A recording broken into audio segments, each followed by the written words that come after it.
fantasy team from falling off the track. Football is back, Jack.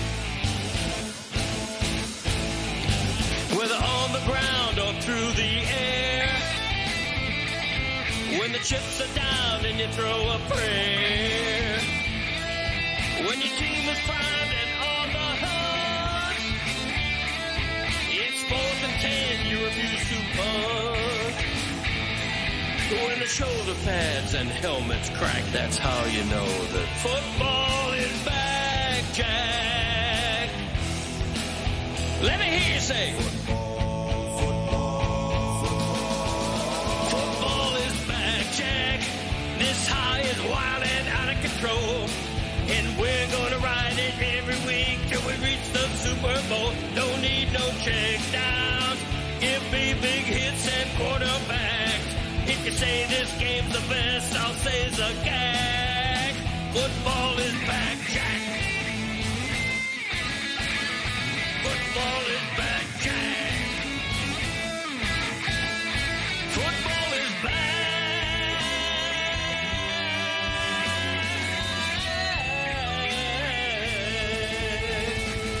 Football is back, Jack.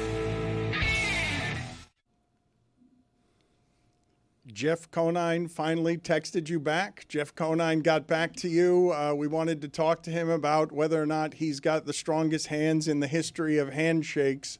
And it took us 2 or 3 days to reach him, FaceTime, an assortment of things. But we finally have closure on this. Chris, what did we find out about Jeff Conine's availability or lack of availability? On Friday, sent him a Zoom link with a text, hey, we'd love you to pop on right here. That just kind of went unanswered. And so right after the show, I'm like, all right, hey, you can respond just via text. Here's a couple questions. Did you enjoy your time with us? And do you remember how strong Mike Ryan's handshake was? So I have answers to both of those questions. Okay. First question, did you enjoy your time with us? He wrote, yes.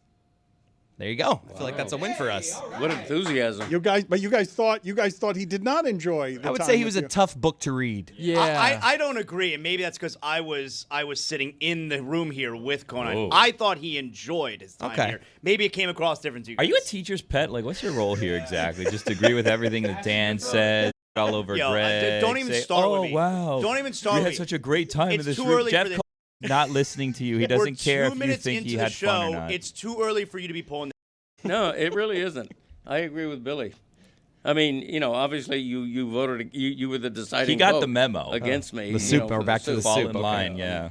Are you officially saying you're out on competitions? You're forever going to be winless around here in competitions because you're quitting the competitions because you think they're rigged, when I'm telling you they're not rigged. When I was singing you happy birthday, it's because I thought Zaslow was going to give you the gift of winning a competition that I didn't think you should win because Mike decided to make my favorite soup, and I'm sorry. He tilted the scales in his favor by making what is my favorite soup. I'd argue that the Thai coconut soup is the greatest of all the soups. Yeah. I'd argue that it's better than all of them. Did you taste the coconut? Here at we all? go again with the coconut. No, I was just curious. But you're officially saying you're out on all competitions. Oh yeah, absolutely. Yeah, no question about it. We'll find one for you to do against Zaz. I doubt it. What is it that you're agreeing with Billy on, or are you just lining up against Zaslow? And No, I'm not. Zaslow's role on the show is to line up against me. I get that. That's not true. Nobody's told me that. That's not Okay, true. All right. You all are painting me as somebody who's paranoid now. Okay, yeah, I'm making everything up. Okay. All right, the rest of this text. So I also wrote, do you remember how strong Mike Ryan's handshake was? His response, who is Mike Ryan?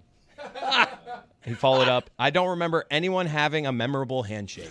Classic Jim Ortega. Oh, I told Mike this, and his response was, I don't remember his either. okay. All right. I'm glad we finally got to the bottom of that. A number of things that I wish to talk about from last night, okay, because a lot of people are talking about Tom Brady wearing a headset, and that's the most disastrous game Geno Smith's ever had. It's been 10 years since any quarterback had a game where they tried to throw down the field that much and didn't complete anything at all. That Chargers defense is quantifiably good. Obviously, Khalil Mack being hurt doesn't help anybody, but that defense is the average pass attempt against that defense is 3.2 yards. It's the best in the league by miles. And Zaslow with cream cheese on his face walked in here this morning and was willing to make a proclamation. I think Jim Harbaugh's an all-time great coach. I'm just looking at his resume. You see what he did, obviously, at Michigan, where they won a national championship, and by the end of his time there, they were always beating Ohio State.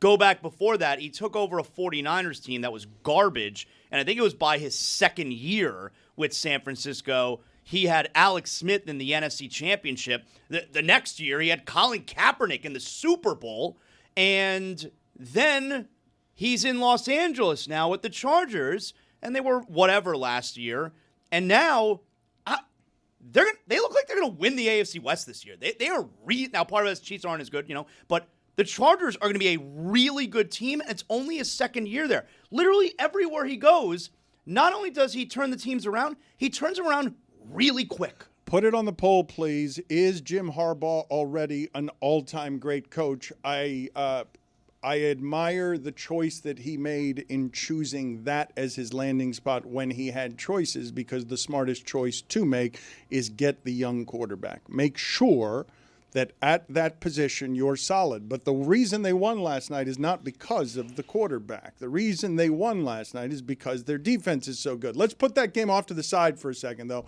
because we'll talk about the Brady elements of that in a moment. But now that Brady's no longer on the field, he at one time was consensus, don't leave him any time. If you leave him any time, you're going to lose the game. He's going to get down the field.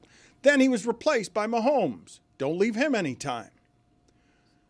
I'm wondering how close Baker Mayfield's now creeping into the conversation, and I want to examine for a second just this show's history talking about Baker Mayfield, because Baker Mayfield got swallowed by Brown's expectations. He decided to play hurt when they had Jarvis Landry and Odell Beckham. He was playing while hurt. He ended his career in Cleveland, and nearly because he was playing while hurt, ended his career in general. If he does not have that Monday night game, meaningless for the Rams, for Sean McVay, I believe that Baker Mayfield never gets to start again. And now I'm willing to make the argument that at the end of games, he's one of the top 5 guys I fear that he's going to do what Tua couldn't against the Patriots, that he is going to figure out a way on 4th and 10 when they're blitzing a corner and there's no room on the field. And this is the other thing from last night's game that I found so interesting.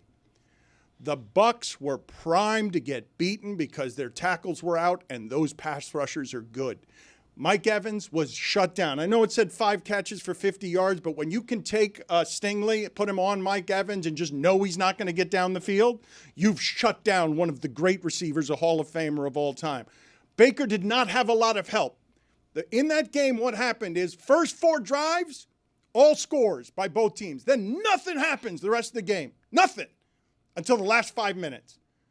And Houston does the things that at home win a game. And you got 4th and 10 in the opposing stadium, and Baker Mayfield pulls it out. So I want to ask the group, make the list for me.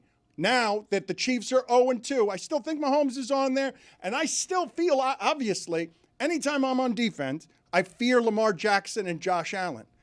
But at the end of games, I don't fear them in an appreciably larger way than Baker's going to figure out how to do something here. He's done it the first 2 weeks of the season, and he routinely does it.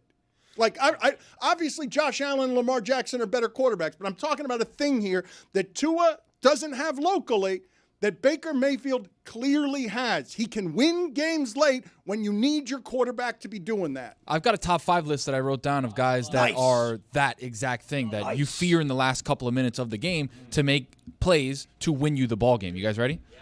Give me just a second here to just get off some stats here, because since 2023, this is a real stat. Give me the stat of the day music here, because I believe that this is an excellent stat for stat of the day now that Patrick Mahomes is a dink and dunk quarterback. Start of the day, start of the day. It is your start of the day. Start of the day, start of the day. It is your start of the day.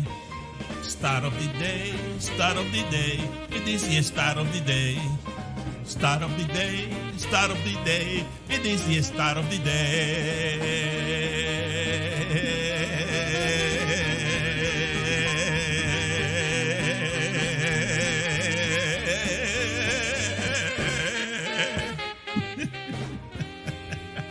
There's no way the Buccaneers should have won that game. Like, honest to God, you're on the road. The Texans are trying to avoid 0-2.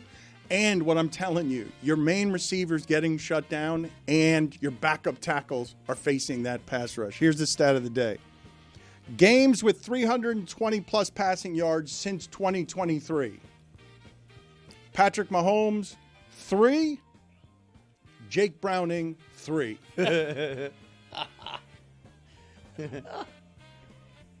Who do you fear when I think off the top of your head, if I take Brady and Mahomes off the board, who's the guy now that you're saying don't leave him time late in the game? Probably Josh Allen. Yeah, I would have said Josh Allen. And I don't have the comparative stats. I do know that Baker Mayfield, since 2023, has had more fourth quarter and overtime touchdowns than any quarterback. And also, this guy has just reinvented himself. I mean, Baker Mayfield was a laughingstock punchline, 3-4 years ago? He hasn't reinvented himself to the point now you hear that name and you think, wow, that's a really good quarterback who wins, who knows how to win a game that's teetering. That stat of the day presented by Amazon Prime Video. Thursday Night Football is on. The Miami Dolphins take on the Buffalo Bills. Coverage begins Thursday at 7 p.m. Eastern, only on Prime Video. When did 7 p.m. start for Amazon? Is that new, or have they always been doing that? When I saw the 7 p.m. start time, That's coverage. That's Pre-game the starts, broadcast. Okay, Yeah. all right. That's getting you ready for the game. They have a damn good one there, too. Has Baker Mayfield reinvented himself, or is it just, hey, remember, it used to take quarterbacks a few years to be able to play at this level? For me, he has. And Sam Darnold has to a lesser extent, but I would put those two in the same category. They were seen as draft busts a couple of years in. And Baker Mayfield was running scout team in Carolina. Yeah. Last night was so infuriating to watch that game. You have Baker, who was available for everyone to have a couple years ago, and I'm sitting here with Tua. You see the Texans fans booing C.J. Stroud on a couple drives. I'm like, these ingrates. You don't know how lucky you have it. Do I have it correct? Is this an accurate appraisal, what I'm about to say? Baker Mayfield was on a one-year prove-it deal because the Bucs thought Kyle Trask was going to be their quarterback. Do I have that wrong? I think when Brady retired, the initial thought was Trask could be the guy. No, he was brought in to compete that first year but with the Bucs. it was a one-year prove-it deal. Trask wasn't drafted that high, but was Trask not viewed as somebody? I think you're right. At the time, people were saying, well, Baker will keep it warm for Trask, but this is not going to be Baker Mayfield's team. I really think that Baker Mayfield, I can't believe what I'm saying, that Baker Mayfield was this far from being a backup quarterback to now he has gone right to the top of the list of the first two games this season, he's led game-winning drives, and this is per ESPN here. The 2025 Bucs are the first team since the merger to score game-winning touchdowns in the final minute of their first two games. Well, and how about this? Baker Mayfield is the second quarterback in the last 30 years to lead back-to-back under 2-minute drives to win the game in the last 30 years. Second quarterback. Am I overreacting when I say, I know it's recent, it's the first two games of the season, so obviously it's noticeable. Daniel Jones is suddenly getting MVP talk because it's the first two games of the season. By whom? Who's getting MVP? By the way, not to call people out in our industry, but I saw a couple of weeks ago. Speak their names, man. No, I don't want to say their names. I saw a very prominent show where a guy kicks field goals and kicks and He was gives a money punter. away. He was a punter. No, I'm saying other people kick field goals. He gives money away. They had a topic on the show saying, is Daniel Jones the MVP? 2 weeks ago. I didn't like that. I think Who do you think on College Game Day is watching you? No, and stealing nobody. your takes just out of curiosity. Nobody Because had I know a in the past you've accused Mina Kimes of doing such. I So didn't- who that on is not College true. Game That's Day is sitting falsehoods. around taking notes of your top Could be a five producer and stealing your feeding takes? talent. Could be. All of a sudden, PM has a topic. I have the picture Oh, of it. Pat McAfee is watching you to take your I don't say takes. him. Somebody could be. Pat McAfee has been saying since the beginning of the season that the Colts are going to win the Super Bowl. He's obviously Every season. in the tank for the Colts. Do you want to do your top 5 list now? Do we have Yes. OLIs? These are the guys you trust the most, quarterbacks you trust the most at the end of a game. Yes. All right. Any OLIs? Yes, 101.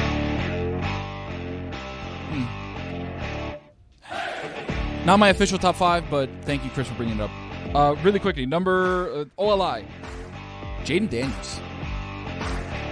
I think all of us should probably, if we're going to be analyzing football, also point out already 2 weeks into the season, what is it? 20% of the starting quarterbacks are hurt. Yeah. Is it 20%? I saw the graphic. It was like 8 guys. I was like, wait, when that guy get hurt? It's 2 games into the season, and 5 quarterbacks, starters are out. Yeah, and one of them's not Tua.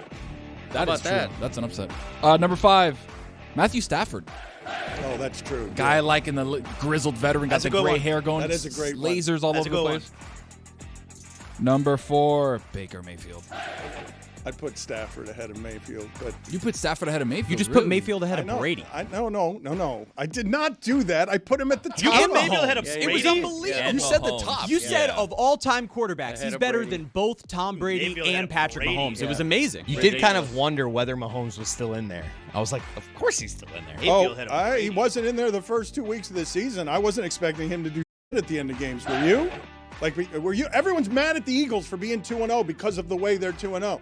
Like, look, that league, everything that's happened on defense in that league that makes all of these quarterbacks go for 150 yards, the defenses have gotten so suffocating that they have ruined the entertainment value of Patrick Mahomes. Ruined it.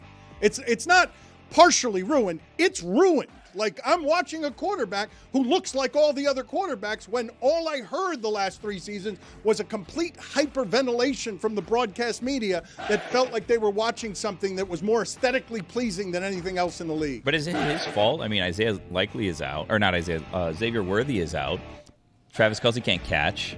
Like, it's not Patrick Mahomes' fault. Rashee Rice is suspended Exactly. the first 6 games. I mean, he's missing a lot of weapons. Yes, that's true. And I saw him in a Super Bowl get throttled. Not this last one, the other one against Tampa when he doesn't have his offensive line. Agreed on all counts. And Travis Kelce looks spent, too.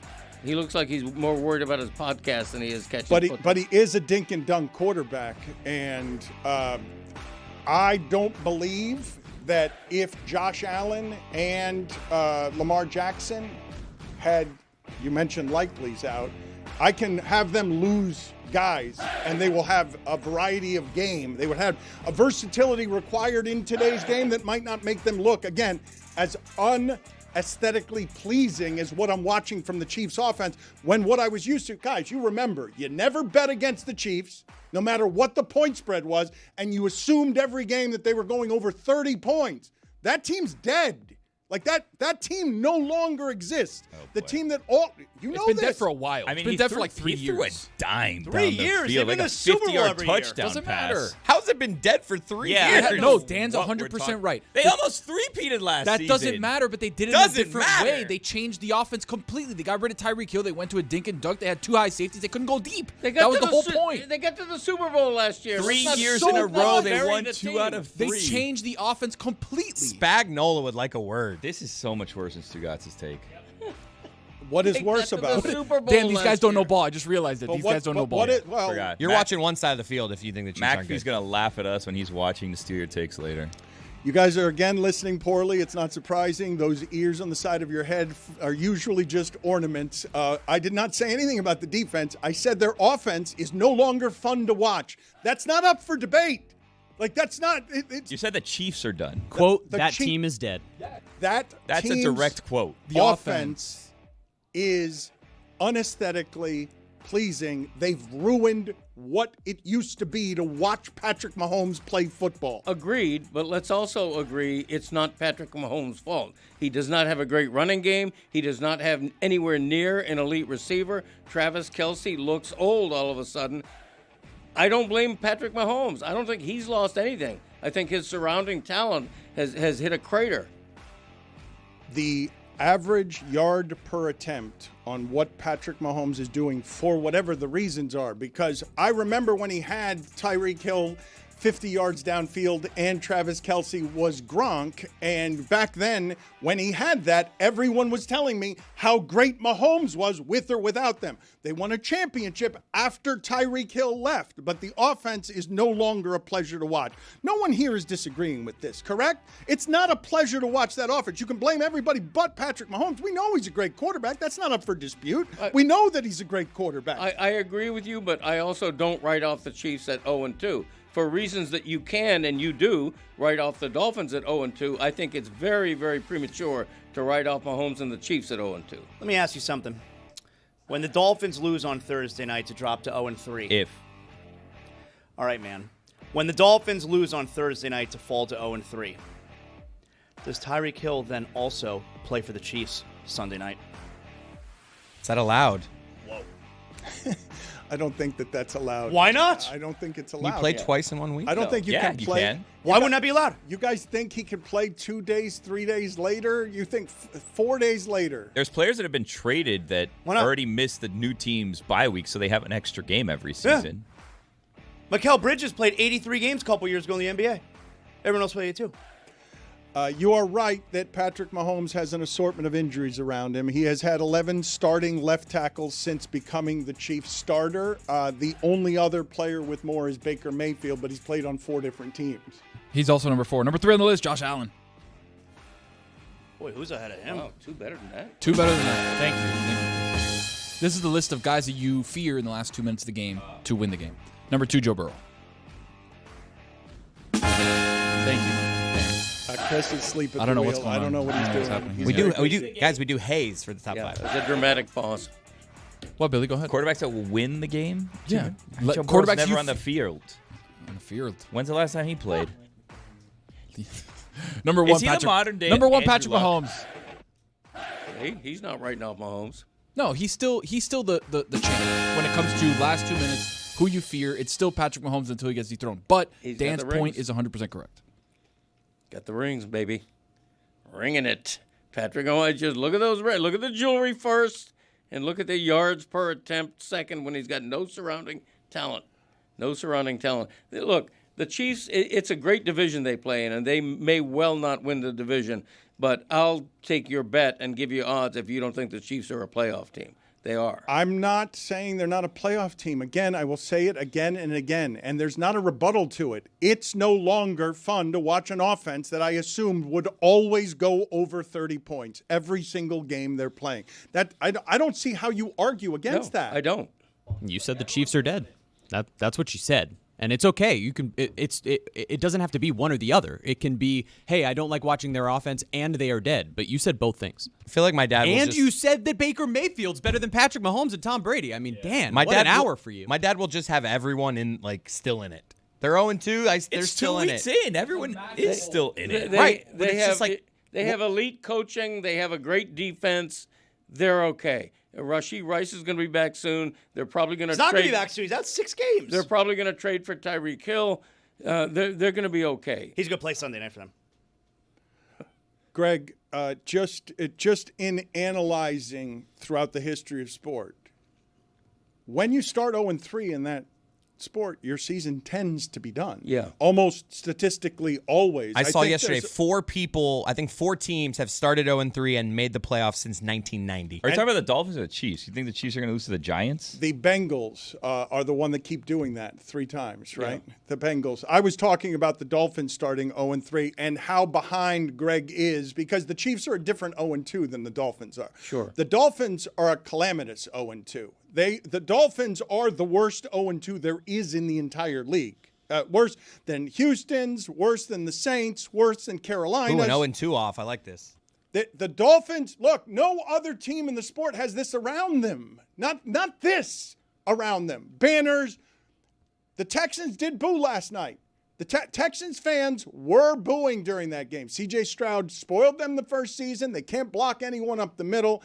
And that offense is now all of a sudden neutralized. You said you're not used to quarterbacks coming in and immediately being good. C.J. Stroud kind of started that trend. The first couple of times I saw that, one of the first times I saw it was Cam Newton's first game. He threw for like 400 yards. Usually that's not something that you see. But C.J. Stroud convinced us that he was a good quarterback, but he's now spent more time in the pros with us wondering whether he's a good quarterback than he spent being a good quarterback. I'm worried he stinks.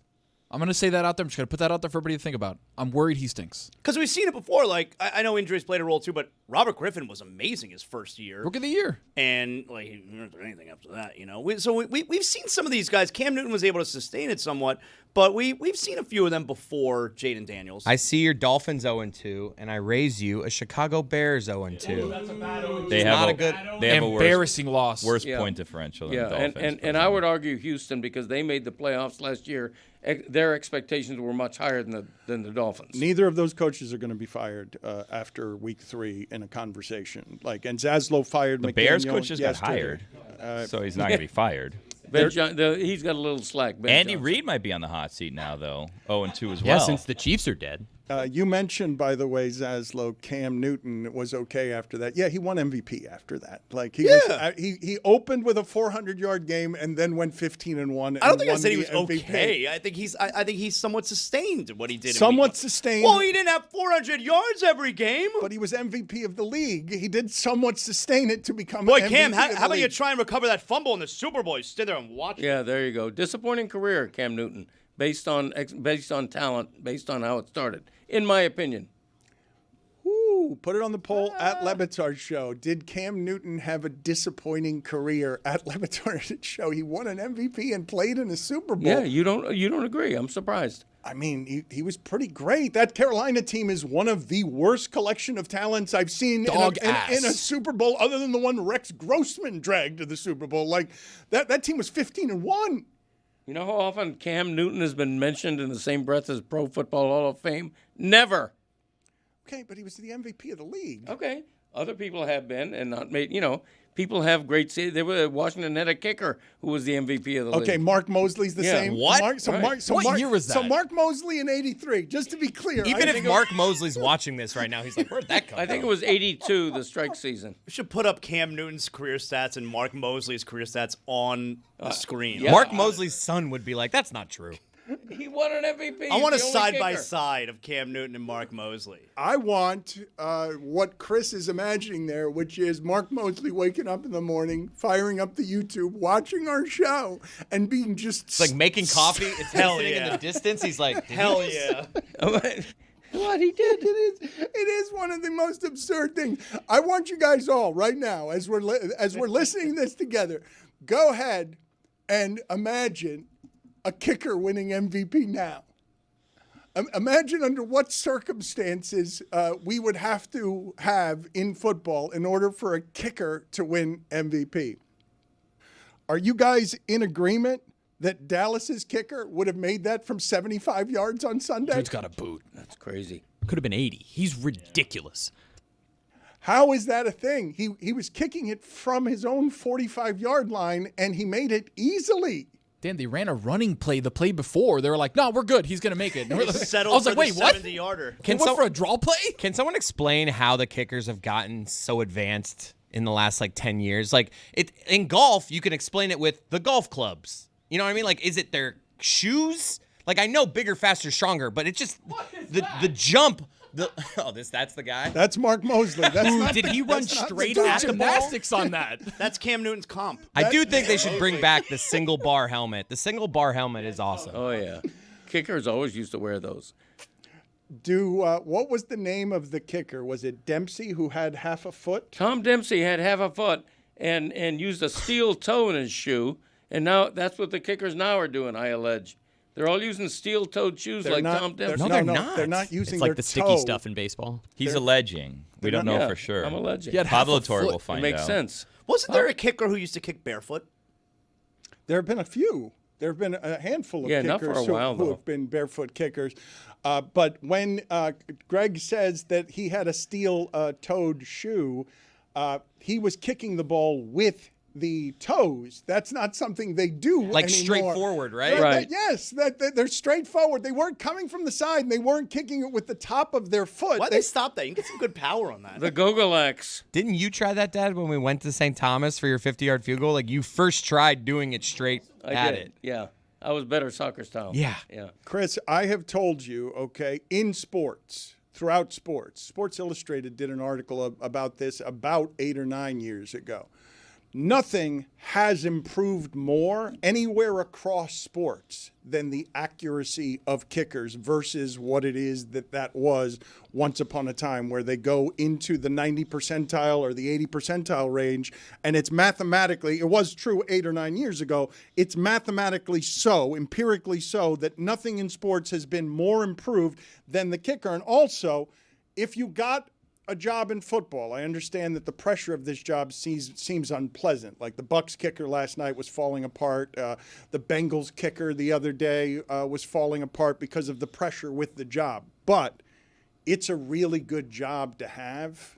If you never have to get hit, you could get paid millions of dollars. And all you're doing all the time is the lonely sculpting and perfecting of that one thing. And you're doing it so clinically and so always that you get as good at it that you're making kicks from your own 45-yard line. Well, the Brandon Aubrey lore is that him and his wife were watching a game, and then a kicker missed a field goal, and then she's like, "You could do that," and he's like, "Wait a second, I can't." Well, he do was that. a soccer player. For sure, but and he his had- wife was like, he was retired. His wife's like, hey, you could miss those. Yeah, but he didn't play football, right? Like, he played soccer. Like, that's what he did. And then he's like, yeah, I can go out and do it. And now became the best kicker in the league. There's no reason that a really good, like, collegiate soccer player who is not going to go to the next level can't then decide to try out to be a place kicker in the NFL. You mentioned McLaughlin, the kicker for the Bucs, missing. He did the rare point to the sky after a miss. Usually they don't do it if they miss. I respect that. After a make, they like do this thing. I respect He missed that. it, and he gave a very subtle, just like, thanks anyways. Thank you. There was a Texan last night that did the same thing on what he thought was a sack, and it was just Baker Mayfield getting a first down. Like, tackled him 2 yards beyond the first down and was celebrating as if he'd gotten a sack, when all it was Tampa was really happy because it wasn't anything other than a successful first down for Tampa. Here's an example of the evolution of place kickers in the NFL. One of the first storied Dolphins place kicker was Gary Yepremian. Go on. From the Super Bowl era, and his career accuracy percentage was 65%. You do that in the preseason now, and you don't make the roster. Bill Barnwell was asking on the Dominique Foxworth show if the Cowboys could get a first-round pick for Brandon Aubrey. Could they? And he was also asking the question, it's your life savings. What would I have to set the number at where you're not nervous that Aubrey will come up short?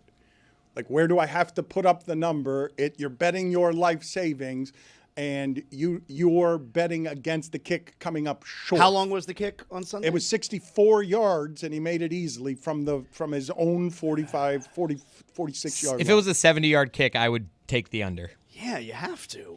No, I wouldn't take the under on 7. He made. What do you mean? But he's not doing, like, I guarantee you he still has kicks where he comes up short on that. I'm not saying he's not capable of it. But. Chris, but what Tony said is accurate. With 7 seconds left in that game, Dallas was just trying to get the ball to the middle of the field. Like, they weren't trying to get down the field closer. They knew they were in his range. And everyone was questioning how stupid it was to simply run right up the middle if you could just throw an out for 6 yards, but they didn't need it because that guy can obviously make 70-yard field goals. Now, I'm talking about coming up short, though. I'm not talking about actually making the field goal. I'm saying he kicks the ball. You got to be right. It's your life savings. Where do I put the number where you're nervous that he's going to come up short? If he had to kick another 64-yarder, like, I'm still going to think he's going to come up short. If he kicks the ball from his own territory, even if it's his own 49, I would I would bet against him making But you that. did see how easily he made the Yes, 64-yarder. So from his own 49, it's a 67-yard field goal is what we're talking about. I'm with Dan, though. Dan's making you put your life savings No, on this. guys. So you guys are being a little flippant with this. Guys, he was on his own 45. It wasn't the ball, but the ball was spotted. The ball, when it was held down for the kick, was Okay. at his own 45-yard line. That's where he kicked it from. Right, so it's a 65-yarder. Right, okay. Does anybody think longer field goals are good for the NFL, good for the sports watchability. I don't think because field goals in general are good for the NFL. No, I don't either. I'd like to eliminate them altogether. And now we're seeing more of them. I'm serious when I said I think they should be shortening the posts.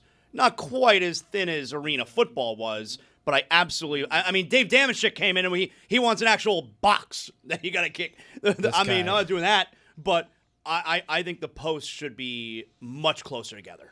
Can I get Mike McDaniel sound here, please, that we didn't play yesterday? Because I don't believe this is happening around the Bears.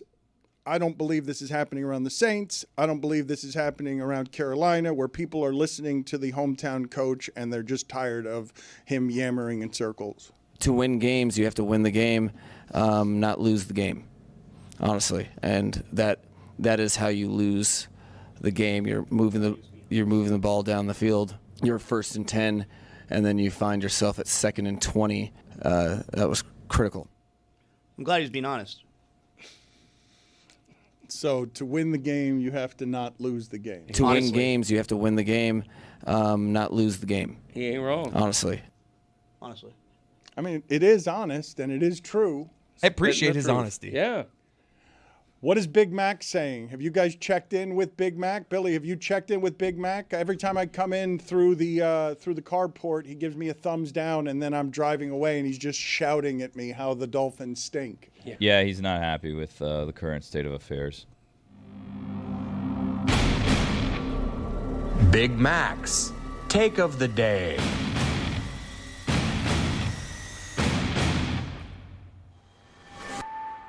Didn't I tell you? I told you. You had it right the whole time. I knew it because I can't stand. I feel sorry for him in a sense, but it's time for him to get out of here. I'm tired of looking at that sad. Greer, McDaniel, all Tua. of them. Do it. I told you, do it. It irks me. Yeah. And then he called out the whole doggone team. He don't talk about himself. It's all we. You the one messing us up. I told you if we lose the game, if we lose it was going to be because of him. And that's exactly what happened. Big Mac's take of the day.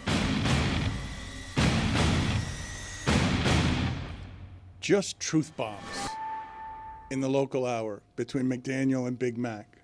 No lies told here. We speak more honestly about the dumpster fire that is the Dolphins here than anyone in entertainment. This episode of the Dan Le Batard Show is presented by DraftKings. DraftKings, the crown is yours.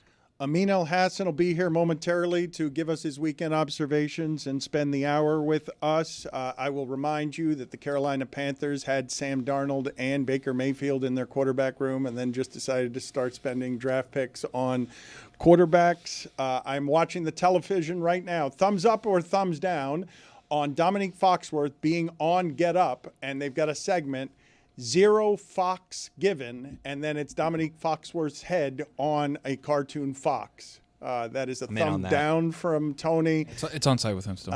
It's still on site with him. Okay, so you're biased. Yeah. I want to do funniest thing from the sports thumbs weekend. Up, thumbs down, great bit. We've gotten away from funniest thing from the sports weekend. Do you like 0 fox given? And it's Dominique Foxworth's head on the cartoon body of a fox that didn't look like a fox, that only looked like a fox because it was 0 fox given. It's a play on words. Yeah, I get that. Thumbs down to the 0 fox given. We want that thumb to go this direction. Thumbs up to the cartoon head. It's not a cartoon head. It's his head in a cartoon well, that's fox's what I mean. body. Yeah, same thing. Yeah. Well, what does the fox say? Chris, find the what does the fox say sound, but can you give me in the interim what was the funniest thing from the sports weekend? What would be your nominee, Chris? Hey, people, tell us what in the sport made you laugh hardest this weekend. It is a segment we call What Made You Laugh This Weekend. Ha ha ha!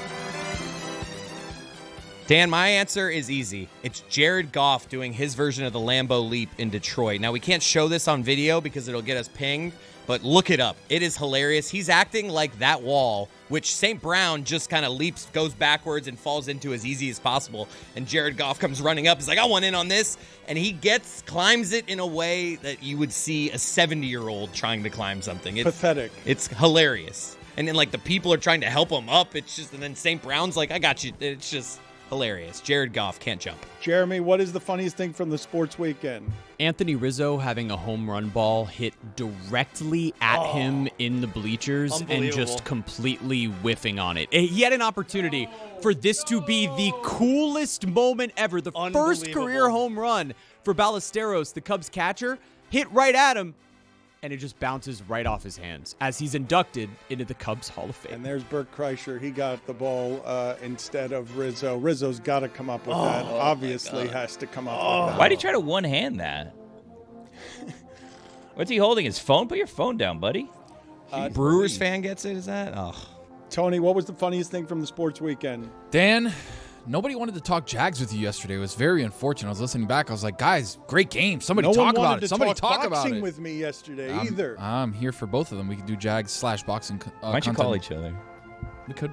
So we were texting actually during the game. We were like, this is it. This has to be it. Like, BTJ has to do something.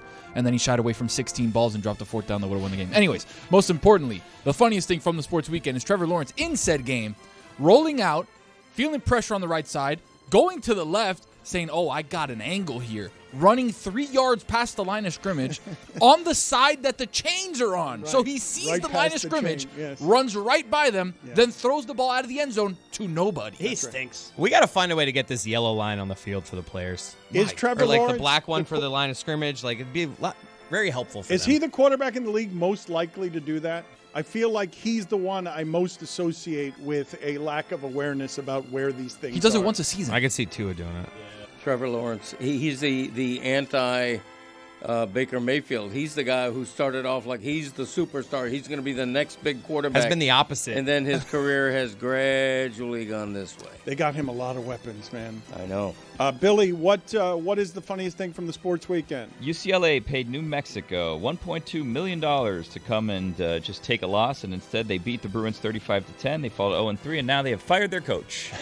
It's one of my favorite things in sports when the college team pays the other team to come play at them, and then they lose. I love that. But losing 35-11 to New Mexico. Deshaun Foster, you guys remember his initial press conference, right? That career lasted 1 year and 3 games. That's an apocalypse. We could have known from the press conference, right? It was pretty bad press conference. Greg, what was the funniest thing from the sports weekend? Now, I did not hear Tom Brady say this, so I'm using my imagination to imagine what it sounded like when Tom Brady mispronounced the name Kareem Hunt. Yeah, we're not going to play this audio, but it's yeah, let's not. But I love making fun of Tom Brady. Love making fun of Tom. Great run by. Yeah, I'm afraid of shot clock for that reason. I'm afraid of certain words. I'm not afraid of any word. I'll say what I say. He said it, and you're like, "Was that? Did he say? I didn't hear the H there." Herniated disc. You got to be careful with. Whatever. Zaslow, what was the funniest thing from the sports weekend? I don't know if you guys saw this, but when the Colts kicked the game-winning field goal against the Broncos, so the kick, it's going straight down the middle. Okay, they got to do over. The kick is good, but if you notice, the Colts mascot. First of all, he's standing directly underneath the crossbar. Always makes me laugh.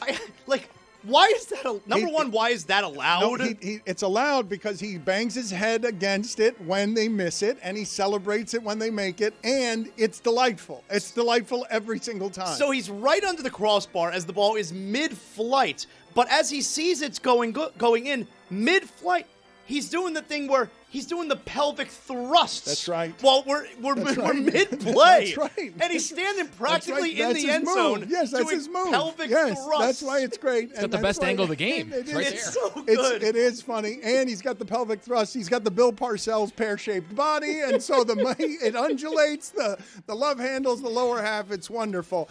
I'm going to nominate something that not a lot of people saw. John Daly broke the professional record for most strokes on a hole. He had a par 5 and he got a 19. I saw there was a 4-way tie for 18 that he was included in earlier in his career. So he broke his own record that he was tied with. So now he stands alone. 19 strokes, 1 hole. That's on brand for Daly. I hate to say it, but he's now the man of the people, drinking beer on the course. This enhances the image he has cultivated and post-real career. I read the details on it. This was a tin cup situation where he just had a thing of I can make stubborn. This. I'm going to get this. And he had 4 penalties in a row on one shot. Amin, what was the funniest thing from the sports weekend? 19 strokes, 1 hole is pretty funny right there. No, I had the Russell Wilson throw. You guys know what throw I'm talking about. It was like second down at the end of the game. He was so good that game throwing deep. He was, and then he had just that one throw where it was like, what's wrong? I'm going to steal from my weekend observations, but it reminded me of my shot.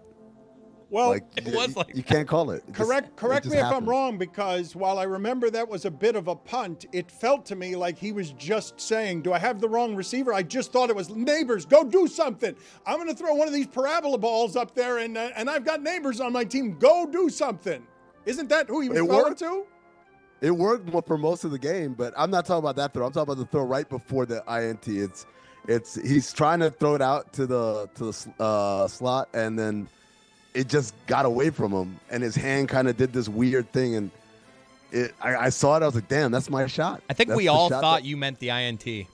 No, not the INT. The INT was that was a prayer. That wasn't funny. It was just sad the way it ended. But I'm talking about the play right before it, where they were second and long, because his hand kind of flopped when he tried to throw the ball.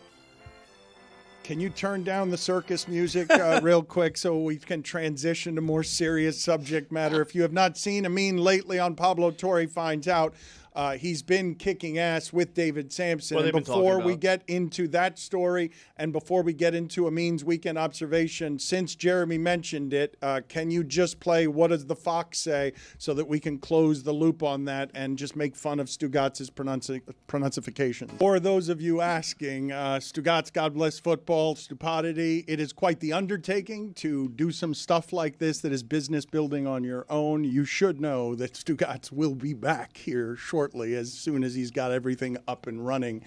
He'll be shortly? Or no, he always arrives everywhere shortly. Yes, that's how he that's how he does it. I mean, the story that you've been working on with Pablo Torre that continues to have advancements, and he is months and miles ahead of everyone on.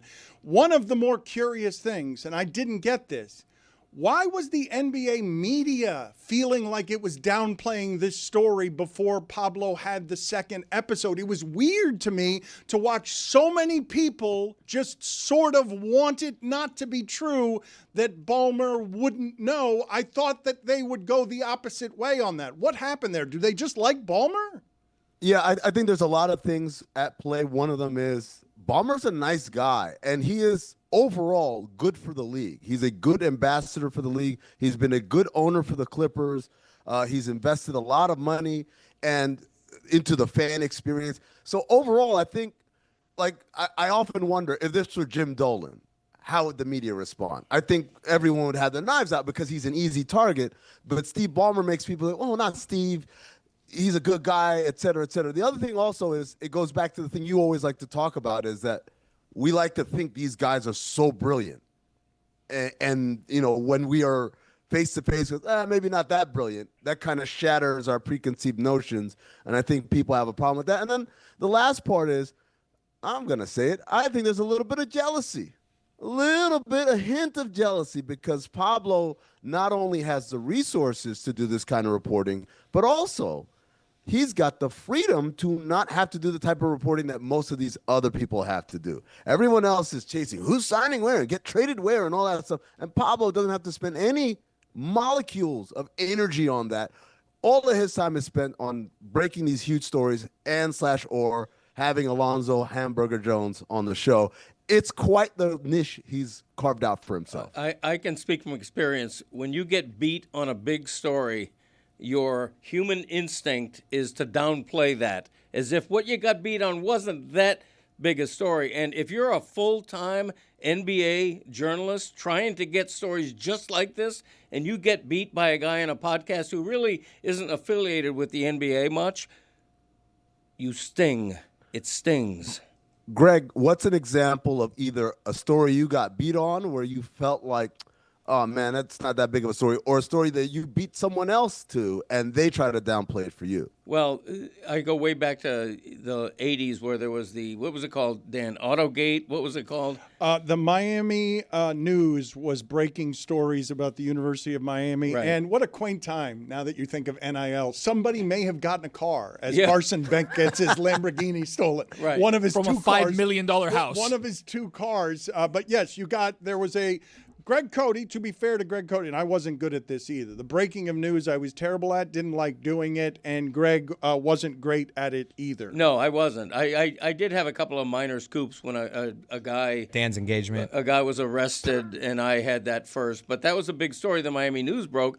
And, yeah, my instinct is, man, how can I follow this story and make it seem like I wasn't beat as badly as I was on a big story? And so I think that's what was at play. I think didn't our last DraftKings deal get reported and you didn't get that scoop? I think that's what you're mad about. It could be. Yeah. I find it hard to believe, though, that that what you guys are saying here would be right in terms of jealousy, just because this story is so complicated and took so much time. I don't think anybody would have wanted to do it. It would have been too hard to do this story. Yeah, Dan, it's hard because most reporters don't have, again, the resources and the latitude, right? Even given the resources, just the latitude of, I can focus all my energy. For 7 months, Pablo investigated this, which is why when Mark Cuban has his rebuttals and all these other podcasts, like, you guys are sitting on your couch basically, whatever. This dude put in 7 months of reporting on this, and it goes a little bit beyond just an opinion. Well, I don't think he would have done that, or he couldn't have done that. The other thing I want to point out is people keep saying he wouldn't be that sloppy about Steve Balmer. This was anything but sloppy. This was an incredibly sophisticated scheme, allegedly, right, that is only uncovered by either A, Kawhi Leonard deciding I need to get every last penny of mine, so I'm going to be listed as a creditor. B, this company even going under to begin with. And C, Pablo Torre spending 7 months tracking things down and talking to people on the record and all those things. Like, that's a lot of stuff that needed to go wrong for the Clippers to get found out. So stop talking about how this was sloppy. This was anything but sloppy. I mean, let's say that the NBA's findings, I know they've hired an outside firm, but let's say the findings are what Pablo has reported on. Worst case scenario, what does Adam Silver do? Worst case scenario, we're talking forfeiture of picks. We're talking voiding of Kawhi Leonard's contract. Steve Ballmer suspended. Dennis Wong probably suspended. Hefty fine, probably up to $10 million, I believe. And that's pretty much it. I know the commissioner talked about he has broad powers, but the collective bargaining agreement is pretty specific about what the penalties are. I had someone ask me, can they lower the cap on them or lower the apron? And no, you can't, because the rules in Article 13 of the collective bargaining agreement are pretty specific on what the commissioner can and can't do to punish a cap circumvention situation. Does Malik Neighbors doing the night-night celebration leading to the Cowboys win, is that something that would have been the funniest thing from that game instead of you choosing the throw before the interception? Yeah, the night-night thing, right? I as soon as he did it, I looked at the clock. I said, that's not when you do it. Like, you do it when it's done, when they're in the ground, and that hasn't happened quite yet. Again, it wasn't funny because I was watching the game and I went from the high of, oh, my God, the Giants are about to do this the day after Georgia Tech beat the shit out of Clemson. Well, how about that? We're not going to just scoot over that one. Congratulations. We talked about that yesterday. You've got a well-coached team. You've got a team that overachieves. It's such a nice-looking team. Dan, you know what? I was watching that game and I was so happy, and at the same time I got incredibly sad. And it reminded me of I was sad because I watched Brent Key and I was like, oh, he's going to be Alabama's coach next year. Like, there's no chance we're going to hold on to this guy. He's too good of a coach. He's going to get a bigger job, probably Alabama, when they fire the jamoke that they have right now. But when I thought about the happiness and the sadness at the same time, it reminded me of my dad. My dad would sigh deeply on Friday. And I'm like, Dad, what's wrong? He's like, Monday's like the day after tomorrow. Like, he was already looking forward to the disappointment of Monday on Friday coming home from work. And that's how I felt. Like, I was already looking forward to the disappointment of Brent Key leaving after he's done so many amazing things at Georgia Tech. That's an excellent way to go through life, always miserable, never feeling actual joy. Put it on the poll at Le Batard Show. Should DeBoer's first name be legally changed to Jamoke? Let's do weekend observations, please. It is time for Stugotz to share his game notes. No. No one in the media will tell you what happened better than my boy Stu. Amin. He's coming. Dan. Oh, Weekend Observations is presented by Miller Lite. Dan. This past weekend in Vegas, we had ourselves a throwback. The stars were out. The pomp and circumstance was first class. The attention of the entire sports world was fixated as we watched a black guy and a brown guy beat the ever-living out of each other in a meaningful boxing match, courtesy of the Saudis. Remember when everyone was up in arms about Live Golf being in Saudi Arabia? That was fun. Patrick Mahomes gets the blame for the interception because Travis Kelce made a business decision. That seems unfair. There should be a different stat for when an interception is thrown because the receiver messed it up, right? Like, that shouldn't count on the quarterback, should it? No opinions. Got it. No, I'm sorry. It's Tony's heckling me. I'm sorry. I'm not heckling Tony, you. While you were talking, Tony's like, "Hey Dan, how about Sam Morril taking $500,000 from the Saudis to do the comedy festival?" That's what I was getting in my ear. And Joe Coy's on fire. As you were Everybody. Yeah, Tom Everybody Brady. took the money. Yep. Everybody took the money. I think I don't blame Santino's there too. Santino's there. Bobby Lee's there. Everyone's there. Chip Kelly, offensive coordinator for the Raiders, said he goes through film 2 to 3 times a week with Tom Brady. Might want up the dosage there, Chief. Great seeing Max Kellerman working again. So that's where he's been. Hey, Smetty, your alma mater sucks. No, not that one. The other one. Although that one sucks too. Where's Tyler when you need him? Canelo Alvarez looks like Blake Griffin's cousin from Mexico. Put it on the poll, please, at Le Batard Show. Does Canelo Alvarez look like Blake Griffin's cousin, shorter, from Mexico? Next time someone asks me about something I don't want to talk about, I'm going to start talking about construction going on at my house. The Dolphins are 0-2. Greg Cote, stay strong. Baker Mayfield, got the goods, dude. Haynes King, best running quarterback in the nation. Book it. I can't tell whether the injury turf toe has great PR or terrible PR. Is there any injury that sounds more benign than turf toe? Right? Turf toe sounds like, oh, I had some turf toe. And this guy's out for 3 months now because of turf toe. The Giants lead the league in fun names. Dart, Neighbors, Scattaboo. They even have a Thibodeau. This one is black, though. Jorge Garbajosa is the president of FIBA Europe. So that's where he's been. Russell Wilson threw that one pass like I shot that one shot. You know both the pass and shot I'm talking about. Apparently not, though, because everyone acted like they never remembered that pass. Okay. What's the Charlie Sheen doc? In it, we learned that Charlie Sheen once got loaded drunk on a commercial flight and the captain let him fly the plane. That was horrifying. What? That was horrifying. That's how it Dan. started. That's how the documentary starts. What?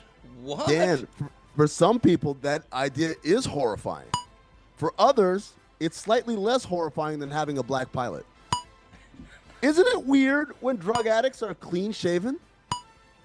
You think about that? Like, I'm watching Charlie Sheen throughout this entire documentary, 2-part documentary, which is really revelatory, and him crashing and all this stuff and looking really wild-eyed and crazy. His hair is crazy, but he's always clean shaven.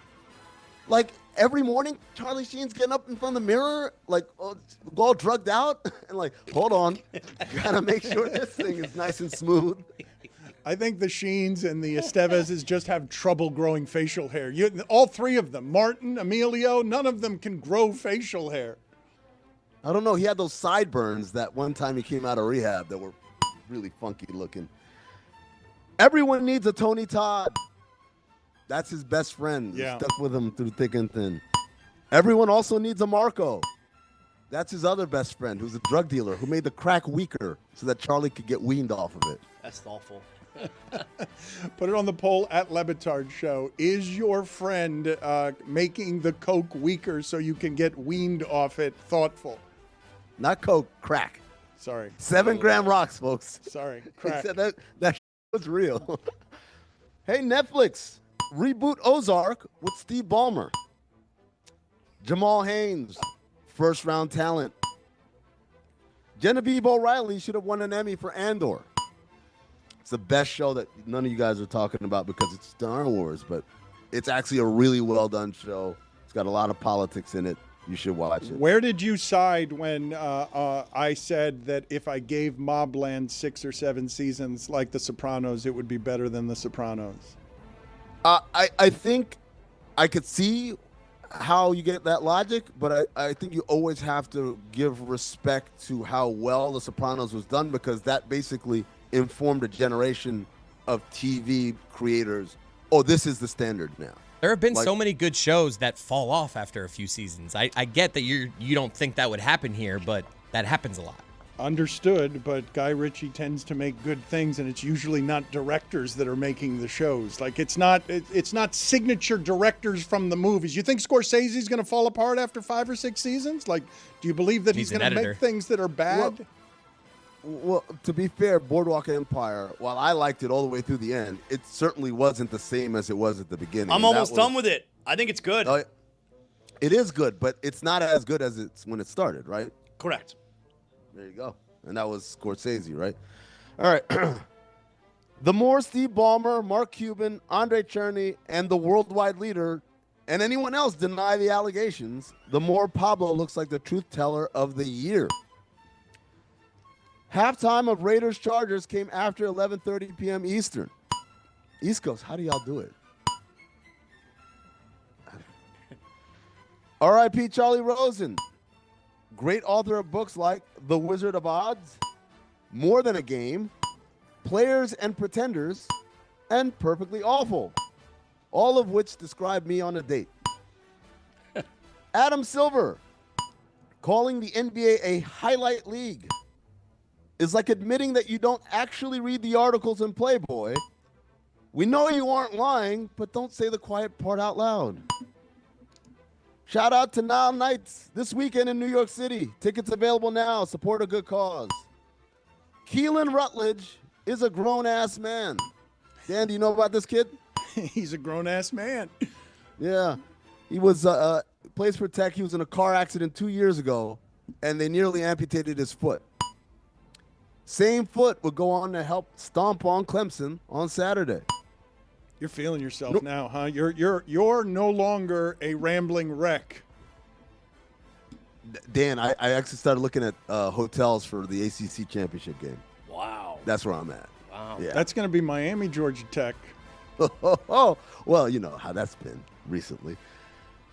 Northwestern will be the first sports team in history to make a massive step down when they move into their new arena. Do you guys see where they're playing? They're playing in a makeshift stadium, but it's on the lake. It looks beautiful. It looks picture perfect. Like it looks the surrounding like a area postcard. is gorgeous, but the stadium itself, those seats, no bounce house. Nah. George the Messiah in an Aura ad makes me want to call my agent and wonder where we went wrong. You guys know who George the Messiah is? Yep. Yeah. Scalabrini took that ass. Yeah, he did. Do you guys see he was in an ad during the Canelo fight for the Aura rings? And I was like, this guy's got an agent? When Scalabrini, have you talked to Scalabrini about taking him down in Rucker Park? It wasn't Rucker, West 4th Street. It was at West 4th. But, yeah, I talked to him briefly about it, yeah.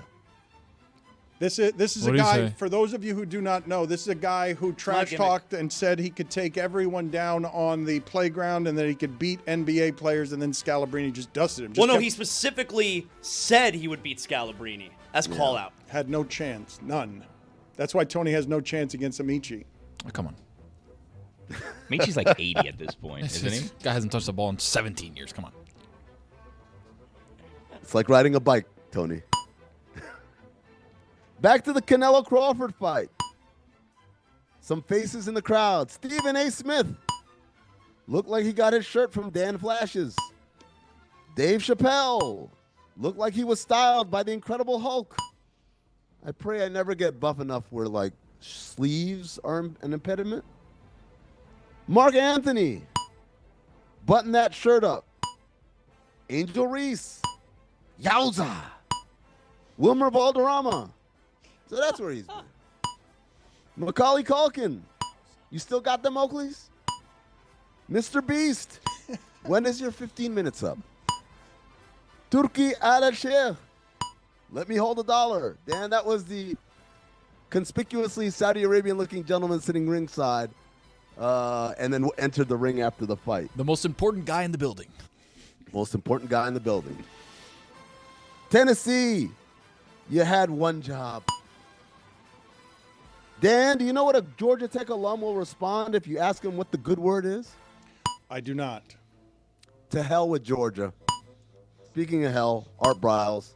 Those are the weekend observations. Before we let you get out of here and before we talk to you about Cinephobe, you mentioned Pablo and looking good during these times. I'm reminded of a quote. I do not know who said it.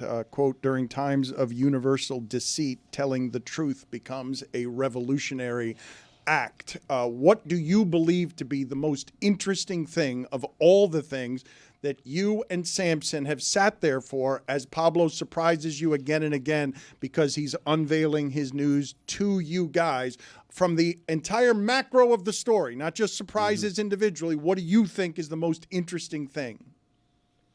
Ooh, I mean, I think the most interesting thing, like I said, is how sophisticated this alleged scheme is. It involves a corporate partner and shell companies and money's diverted and a no-show job. And it's like there's a lot of layers to this. And it pains me whenever people say, well, call me whenever they have the Joe Smith smoking gun. And I said, I mean, clearly they learned from the Joe Smith situation. Like, you can't have just a direct piece of paper, here's money, under the table. You've got to be more sophisticated. And I think, like I said earlier, they did a remarkable job, allegedly. And the only thing that basically undid them was the corporate partner being a huge scam. They couldn't have seen that coming. That Kawhi Leonard and his camp could not just let the last $7 million go. And that Pablo Torre exists, that he exists and he did all this work and dug and found all that out. But other than those three things happening, they would have got away with it scot-free. And I think that's something that a lot of people need to keep in mind. Also, the fact that the dude's daughter worked for the company, Dennis Wong's daughter, come on, man. She works hard. Come on. I mean, what's been the most enjoyable part for you, like as a bystander, watching all of it unfold? I think the most enjoyable part was watching, like, having recorded the episode already, but the episode didn't drop until Thursday. So watching people react to Adam Silver's press conference after the Board of Governors, and then making up all these kind of, well, I'm sure these explanations or whatever, and knowing, oh no, you guys don't even know the next part where the vice chairman has a $2 million cash infusion into this crashing ship, right? And also, like, just that part, just finding out, oh, the money came from DEA 88, and that's registered under Dennis Wong, who owns 1% of the Clippers, the only percentage that Steve Ballmer doesn't own. Oh yeah, he's his college roommate. Oh yeah, he knew that the company was going down, or had to have known because his daughter worked there. All of that, having to sit and keep that to myself while people were like, yeah, I don't know about this reporting and all that. It was just so good. So good. One of the things we've been telling you guys around here is that in this time of individual creators, a lot of people around here are starting their own thing. Amin, for a long time, has had Cinephobe. It is a project, a labor of great love for him because it's different than anything else out there in terms of who's talking about movies where. What's coming up on Cinephobe, Amin? This week we have the 2007 movie War, featuring Jet Li and Jason Statham before he fully committed to shaving his head. So he still has like this weird peach fuzz on the top of his head. It is everything you want from an early 2000s action movie. The kind of action movies that don't exist anymore. I kind of miss them, right? It's not about like quick cuts and slick hand-to-hand combat like John Wick. No. It's just big, dumb action. Get a gun, shoot a bunch of people, have Jet Li roundhouse kick someone. great fun. We have not talked about Robert Redford passing away at 89 years old. I'm wondering if this is when he dies, that if that time dies with him, that it's not even possible for someone to be a movie star like that anymore because of how fractured things are and where it is you get things. Some of them on television, some of them on your phone. Do I have that wrong? That the movie star cannot be what Robert Redford was anymore. Do I have this incorrect? Yeah, I mean, it's harder for sure. Like, who even has a chance of being that? Timothy Chalamet. Chalamet is the argument. Is DiCaprio too old for me to put in that argument? No, DiCaprio's he's sort of the same ushered in. I'm talking about next. I'm talking Sydney about Sweeney. Yeah. No? I said, yeah. See you later, Amin. Good talking to you. Thank you. Did you guys see the numbers that Netflix put out on Canelo and Crawford? No. 41 million, they claim. No claim. way. No Million way. what? No way. What do you mean, no way? Nanoseconds? What do you mean, no way? No, 41 million people. viewers. I don't believe that. I can't believe that. Would you believe it when I tell you that Jake Paul and Tyson did 108 million? Yeah, because Jake Paul is the face of boxing. Wait a minute, you guys, you are sitting here saying that you think that it's normal for Jake Paul to do 2.5 times what the best boxer in the world did against Canelo Alvarez? Is this them claiming that this is how many people TVs streamed it, or is this their math of people watched it? You know what I mean? Because I could have 10 people at my house watching one TV. We I'm did. I was curious. at the bachelor party, and there was 12 dudes huddled around the TV watching Canelo Crawford. That's why I'm wondering if they're doing some math of that's how many people watched, or that's how many sets were streaming the fight. I'm used to the narcissism you guys generally have that if you haven't seen it, it's not important to anyone else. But there were a lot of people who were interested in this fight, and it still only drew a third as much as a circus carnival act.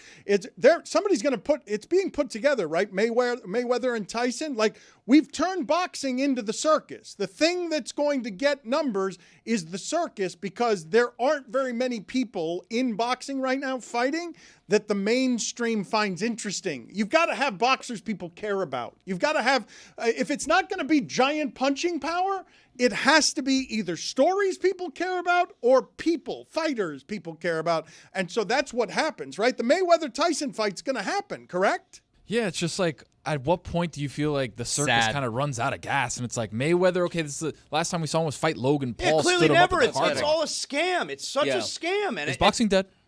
Well, no, it's not dead. 41 million people allegedly just watched Canelo. When Canelo Alvarez fights, it's always pay-per-view monster. Always. And remind me, what's the other guy's name again? It's Terrence?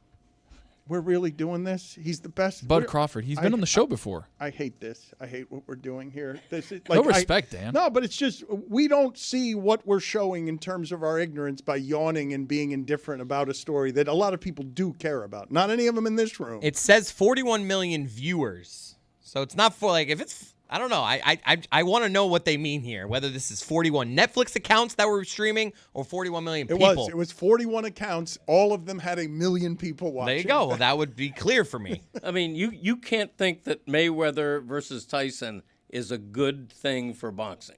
You can't think that, can you?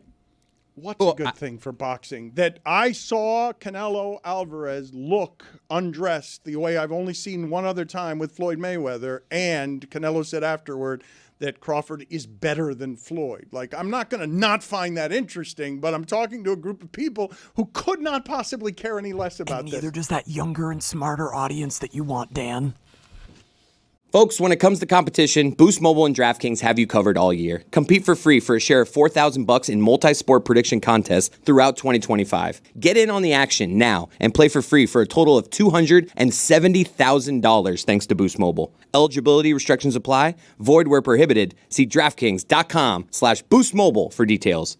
There's not a scale that can quantify my hate for Pittsburgh and their college. Can you say anything nice about Pitt or no? You nicely suck. You. Pitt. God bless America. God bless you. USA, baby. Yeah. We are about to use the bleep button more than we ever have in Le Batard Show history.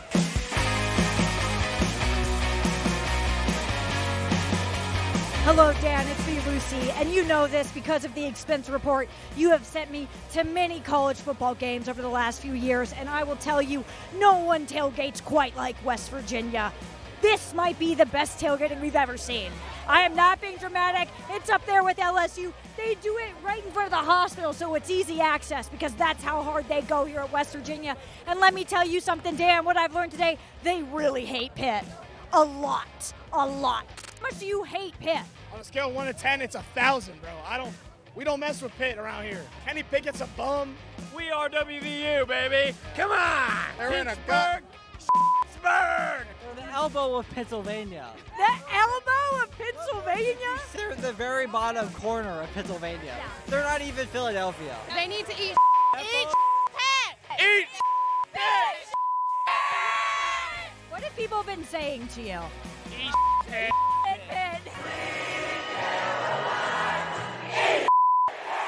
You guys worried about the offense? Not at all. If they perform as well as we think they will, we'll blow their asses out of the stadium. We're going to send Pittsburgh straight back to Philadelphia, those Pennsylvanian. We could go 2-12 as long as we beat Pitt. That's all that matters. If they put you on the field, what position would you play? Running back. I'd be tight end. She'd be a linebacker. We were just given a West Virginia delicacy, the pepperoni roll. Can you explain to me what this is? Basically yeast bread with pepperoni and cheese inside, but the original reason for them is the coal miners' wives will bake them in the morning, wrap them up, and put them in their pocket. That was the lunch. That's delicious. That's like a reverse pizza almost, but it's really good.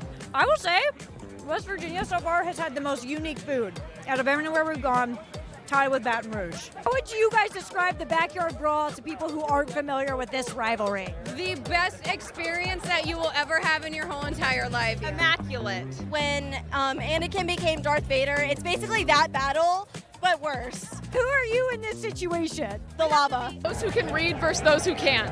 What's the worst part of Pitt? Their colors. They're kind of like your colors, though, a little bit. But the royal blue. We had this argument in our class.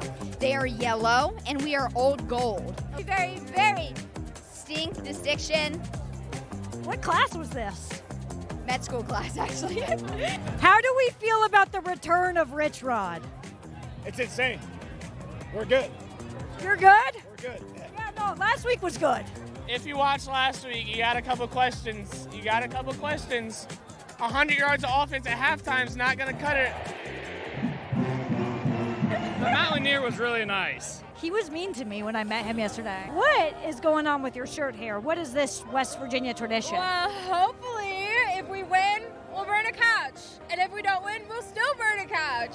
Is it illegal? Maybe a little. You want to do a fit check for me right now? Yes. You're an inspiration, you know? For the fits, fashion was nothing before me. Are you a fan of the show? Absolutely, yeah. I spotted you as I was walking down there. I was like, holy there's Lucy. Look at that. Do you want to say anything to the show? Huh? Oh, Dan, guys, I love you. Mike Ryan, keep covering NASCAR, too. Big fan of that. I want to tell you that you have been the best fan we've met all day. No way. So we want to award you the Hampton Farms Nuttiest Fan. Y'all see what we got? I'm the nuttiest fan. None of y'all as nutty as me.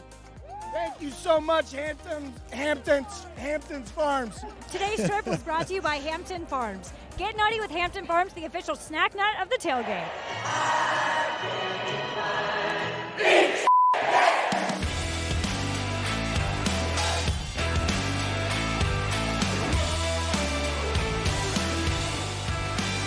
Almost Heaven, West Virginia, brought to you by the Game Time app. Download the Game Time app and use code Lucy for $20 off your first order. Terms apply. Dan, and there's just one thing left to say. Eat Pitt. Eat. Put it on the poll, Juju. Does anyone tailgate like West Virginia? She said Baton Rouge had an unusual food. I think Baton Rouge sometimes does alligator during the tailgate. Billy, you're fascinated by the way that Joey Chestnut is eating nuggets these days, correct? I'm fascinated he's not dead, if I'm going to be honest with you, with the way that he eats. So he was challenged recently to eat 99 nuggets in 9 innings at a baseball game. Would anyone care to guess how many nuggets he was able to down in a 9-inning baseball game? 9-inning game, we're talking about they want him to eat 11 an inning? Yeah. 150. I mean, he could definitely do that. He ate 150, I'll say. How big were the nuggets? That's nugget size. I would say 4. 4 nuggets. Okay. Lucy, any guesses? Is the total on the screen right now? Because I can Yes. see it. Oh, Then I'm going to never guess mind. Game 275. over. 275. Great work, everyone. 275 nuggets. What are your thoughts there, Billy? Are you tired of Joey Chestnut, or will you never tire of Joey Chestnut? I'll miss him when he's gone. I feel like, is it crazy to think?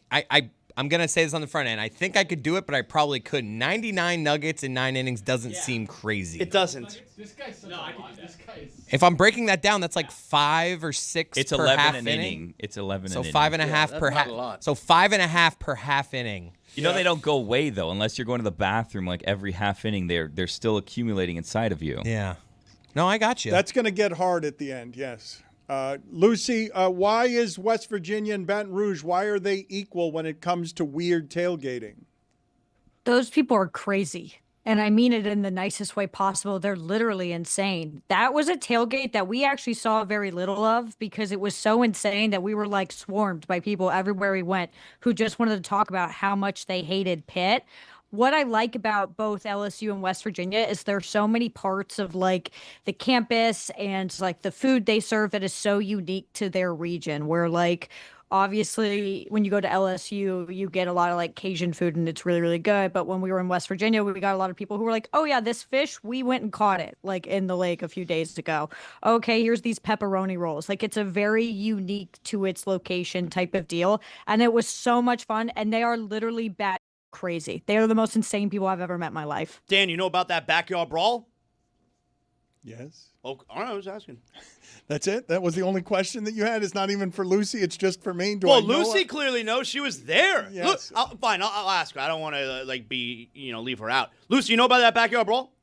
I do know about the backyard brawl, yes. All right, there you go. What else was interesting or fun from your travels, and where are you headed this week? We're off this week. Guess who deserved a little break? Me. So see you guys in 2 weeks. What I loved about West Virginia that I think that most people didn't know is they have a cute little like train system that takes you around Morgantown. It's these little tiny like train cars called the PRT. It's really cool. How did you feel about Clemson losing to Georgia Tech, the Dabo experience? They might stink. It's about over, yes? Their offense is really bad. I was looking up some stats this morning. They're pretty comparable to Iowa. Like, they're pretty much the same football team right now, which is not something you want to be. Yeah, I think they're not a good football team at all. There are some concerns with the defense, although I think for the most part it's fine. But, like, offensively, Klubnik has not been good. They have no run game. It is just, like, it's a pretty bad football team, and it's the ACC, so like there's full possibility they could do exactly what they did last year and just win in a pretty easy conference and then make it to the playoff and sneak their way in through the conference championship game. But right now Clemson is not a good football team. But if I have any takeaway from that game, it's that Hanks King is probably the coolest person alive. I'm obsessed with him. I want them to take care of him because he might die if he keeps playing like this, but he is awesome.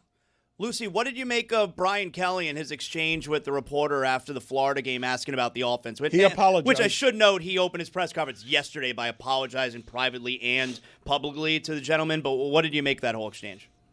I kind of thought it was a nothing burger. Like, that's not the first time a coach has snapped on a reporter. It certainly won't be the last time. Like, Brian Kelly is notoriously maybe not the coolest guy in the world, so like I don't know why everyone made a big deal out of it.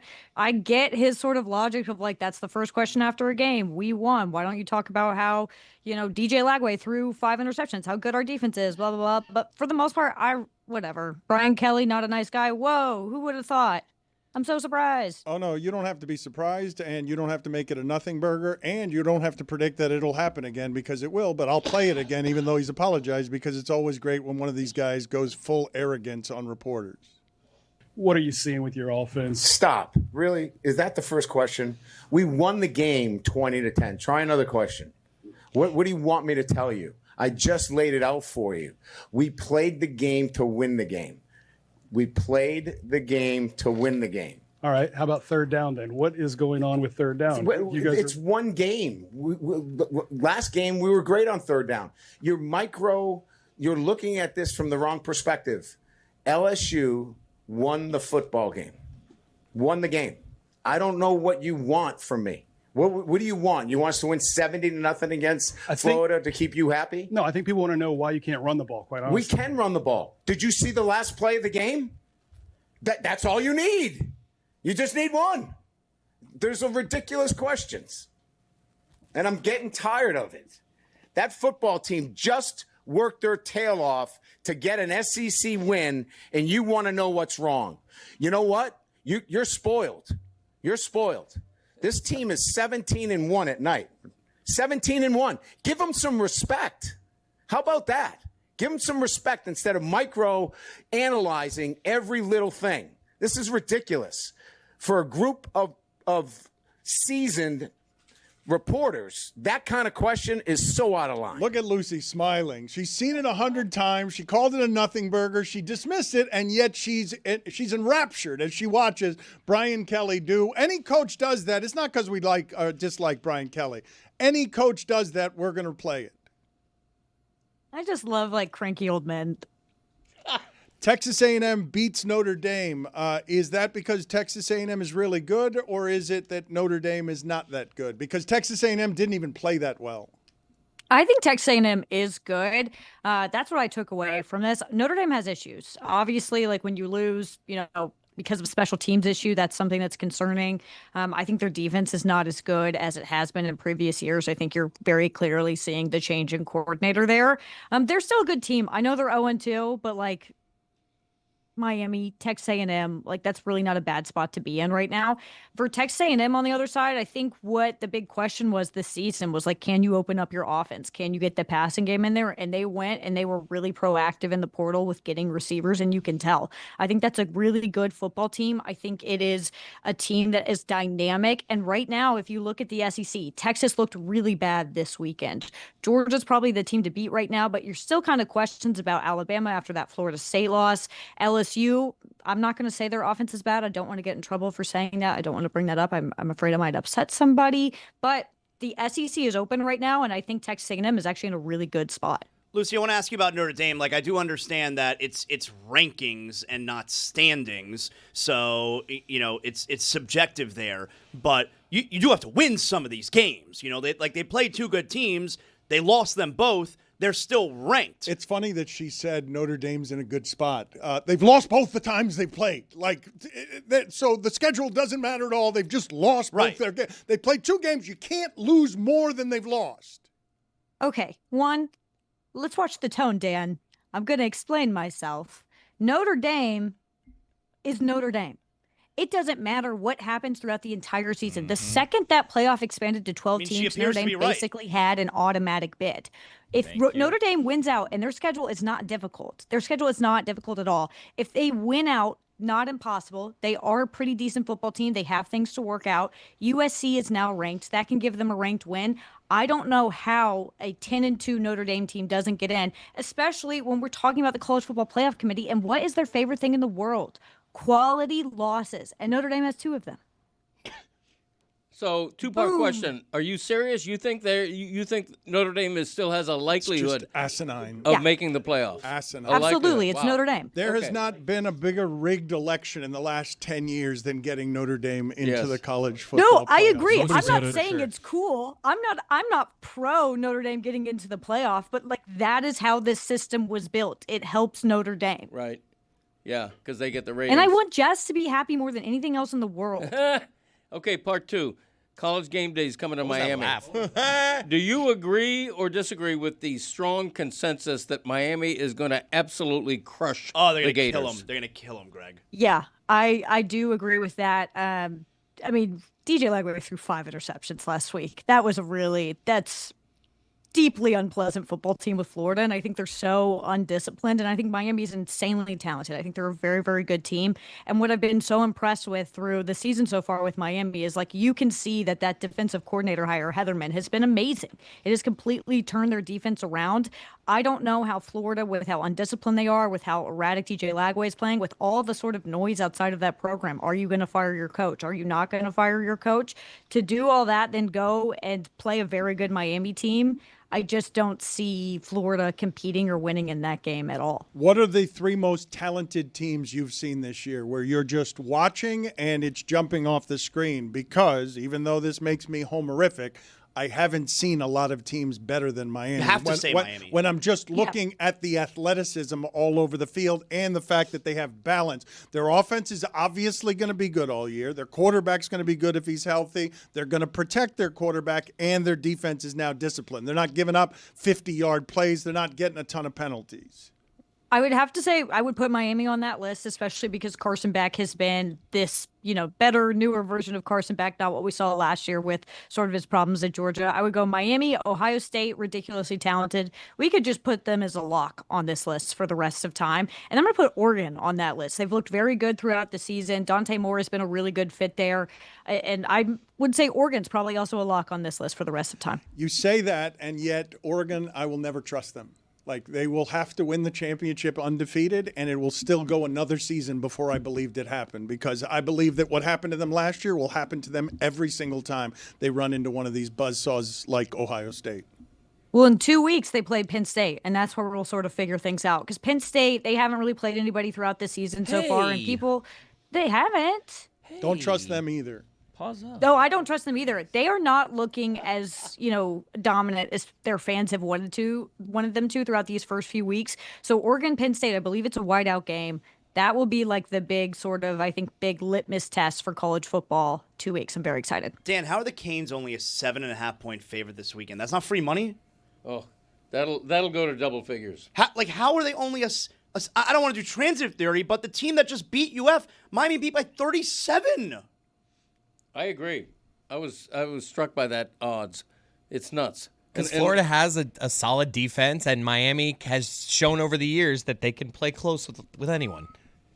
It's the Mario Cristobal effect. Lucy, good seeing you. Enjoy the week off after working 2 straight weeks after not covering college football the previous 5 months before that. Appreciate you taking this time off to rest yourself. Dan. Yes, you need Eat a bye shit week. Pit. you need a Eat bye shit week. Pit. Yes. It's 3 weeks in fairness. We flew her to West Virginia just to get a bunch of West Virginia people cursing. Lucy, you know about that border war? Eat shit Pit. Eat shit Pit. Thank you, Lucy. Good seeing you again.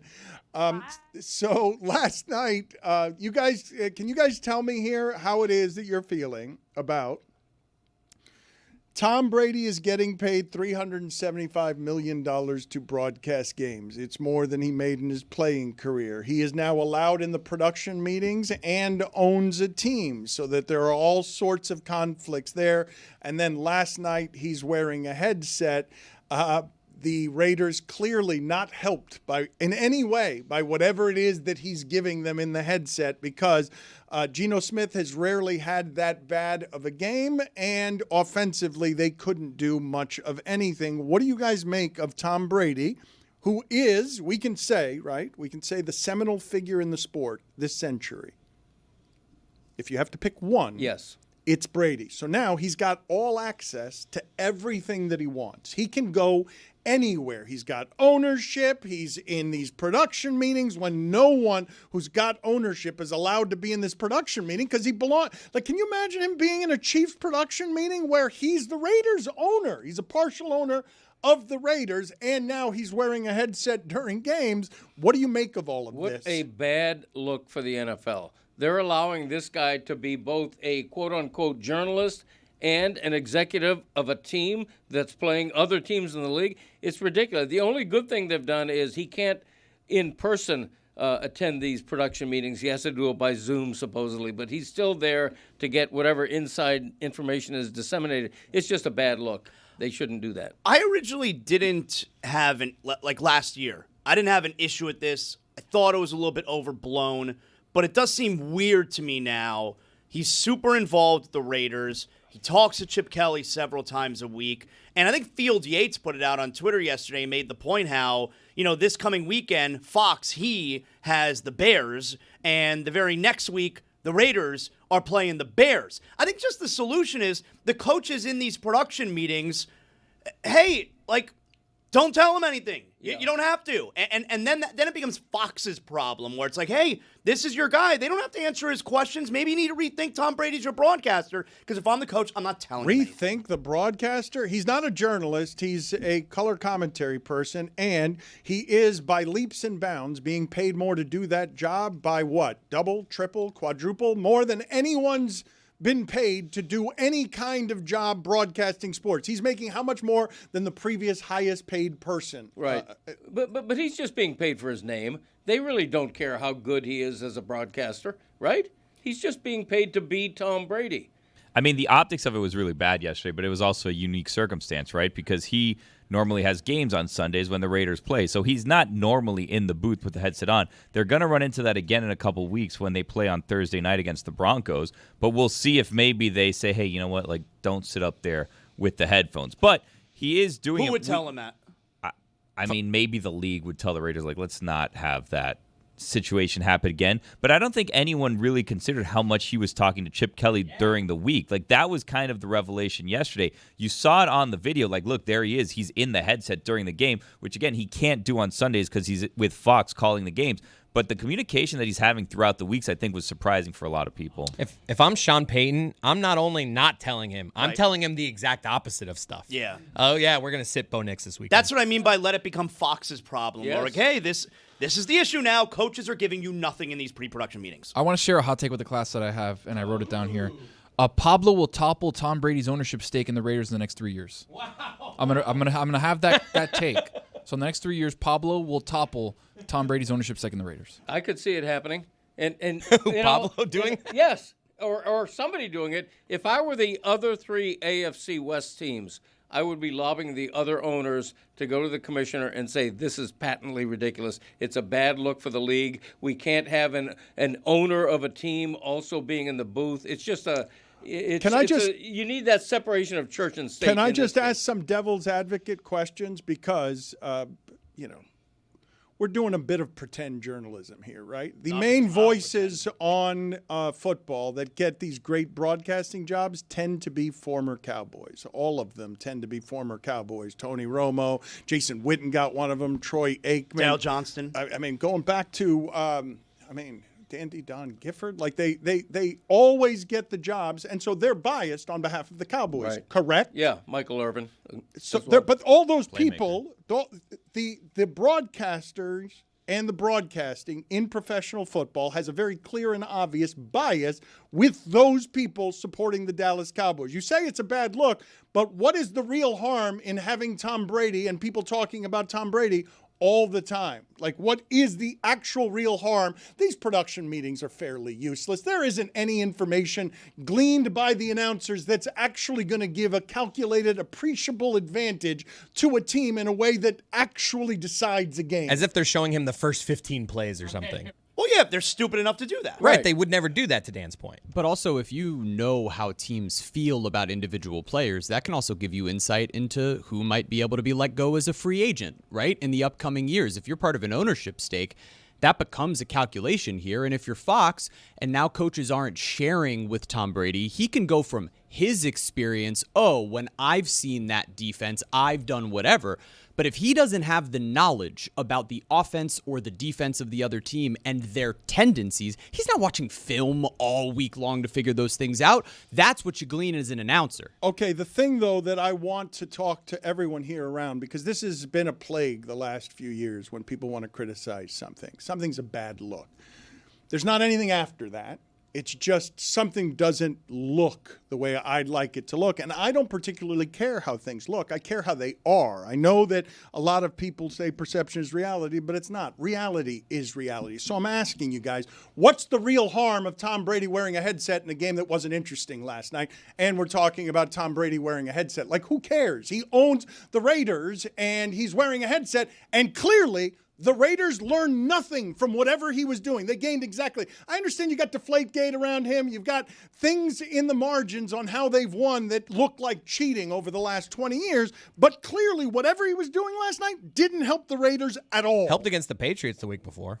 That team sucks. I think the only issue is for Fox. I think that's really the only issue is that they're not getting the information for their broadcast that they would if someone else were on the game. That's true. Fox is doing something very smart right now. They got Barstool. They got Clay Travis. They don't care about how things maybe they don't look. care. That's right. They don't care about how things look. What does Fox care about how things look? I know Jeremy's making a bad face. Don't say it's not a smart thing, Jeremy. You don't have to like the thing. They're zigging while everyone else is zagging. And I saw ESPN did this with Bussin' and the boys too. Everyone's going toward where are the customers. Let's not make this about journalism. Let's not make it about. But the FS1 numbers came out, and the morning show has not done well compared to what was on previously. If you're going to be fair about the situation, you're saying that they're just getting the audience. The early numbers indicated that wasn't the case. It's early, and it's always going to take time to do those things. What they're trying to do, look, I don't have to like it. I don't have to agree with it. It's just the movement of this country. Do you want young men or not? You got to go to them. Like that's what people are doing. It's not what we're doing. It's not what I do, but it's not what Fox has done with sports before. What Fox has tried to do with sports is just copycat ESPN, and it's not what they're doing anymore. And I told you guys before that before we left ESPN, they told me that was going to happen, that all of their surveying indicated that they needed to find a place to find young people. And so, I don't expect early on for anything to move numbers, but they're trying to do something over there a different way. And your objection is what? Your objection is what, Jeremy, with your sour face? Well, I have several objections to the content. But Just your face. The bigger one is that not also just copycatting ESPN? Like, didn't they also get rid of like every progressive voice to go as deep into this space as well? Like, hey, let's stop talking about politics. Let's just get into that realm. Aren't we as a company a result of that? Like this has been happening across all networks across the last, I don't know, since 2015 when something happened. I think the NFL has sold its soul for Tom Brady. I think if this were an ex-player who people had barely heard of, who was never anywhere near a star, and he was a partial owner of a team, there's no way they would let him have like Messi treatment. Like they're kind of just like every rule just kind of gets bent to make sure that he's fine. Yes. Yet the NFL still having a soul, huh?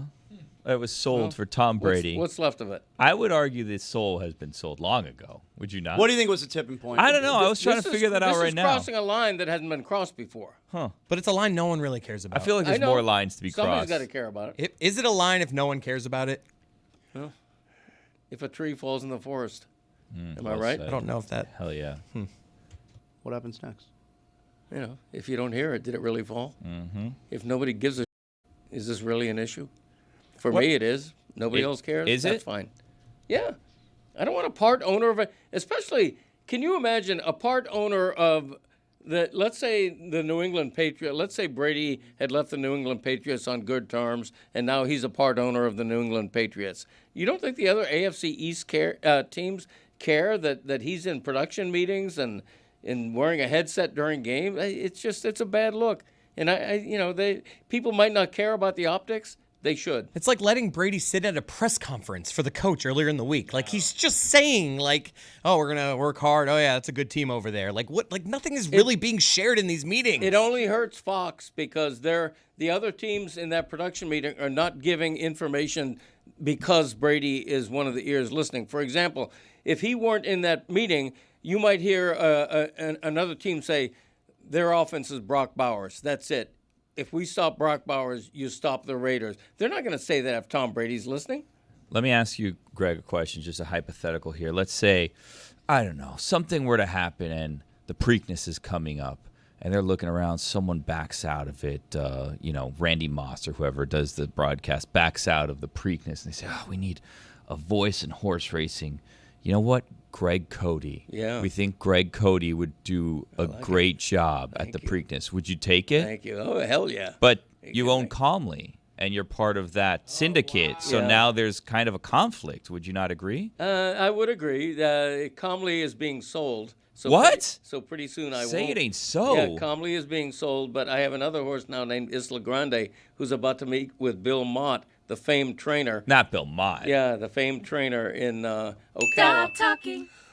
You mentioned Hertz Fox, and you guys are just wrong. They've got football.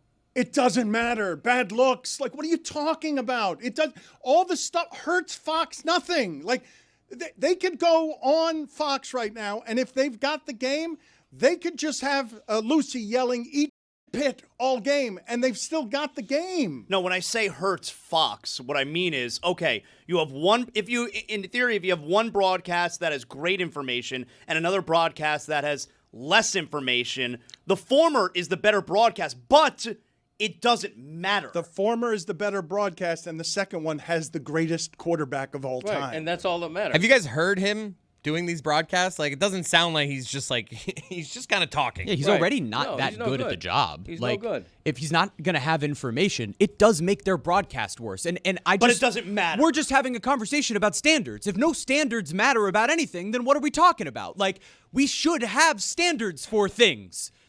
Wasn't Bill Mott Sovereignty's trainer? Yes, he's a Triple Crown winning trainer. Thank you, Billy. Stop talking.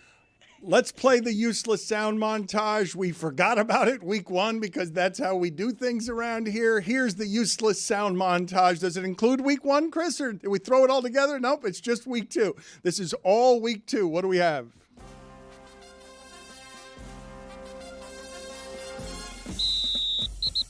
All right, let's go. You're on 10% battery.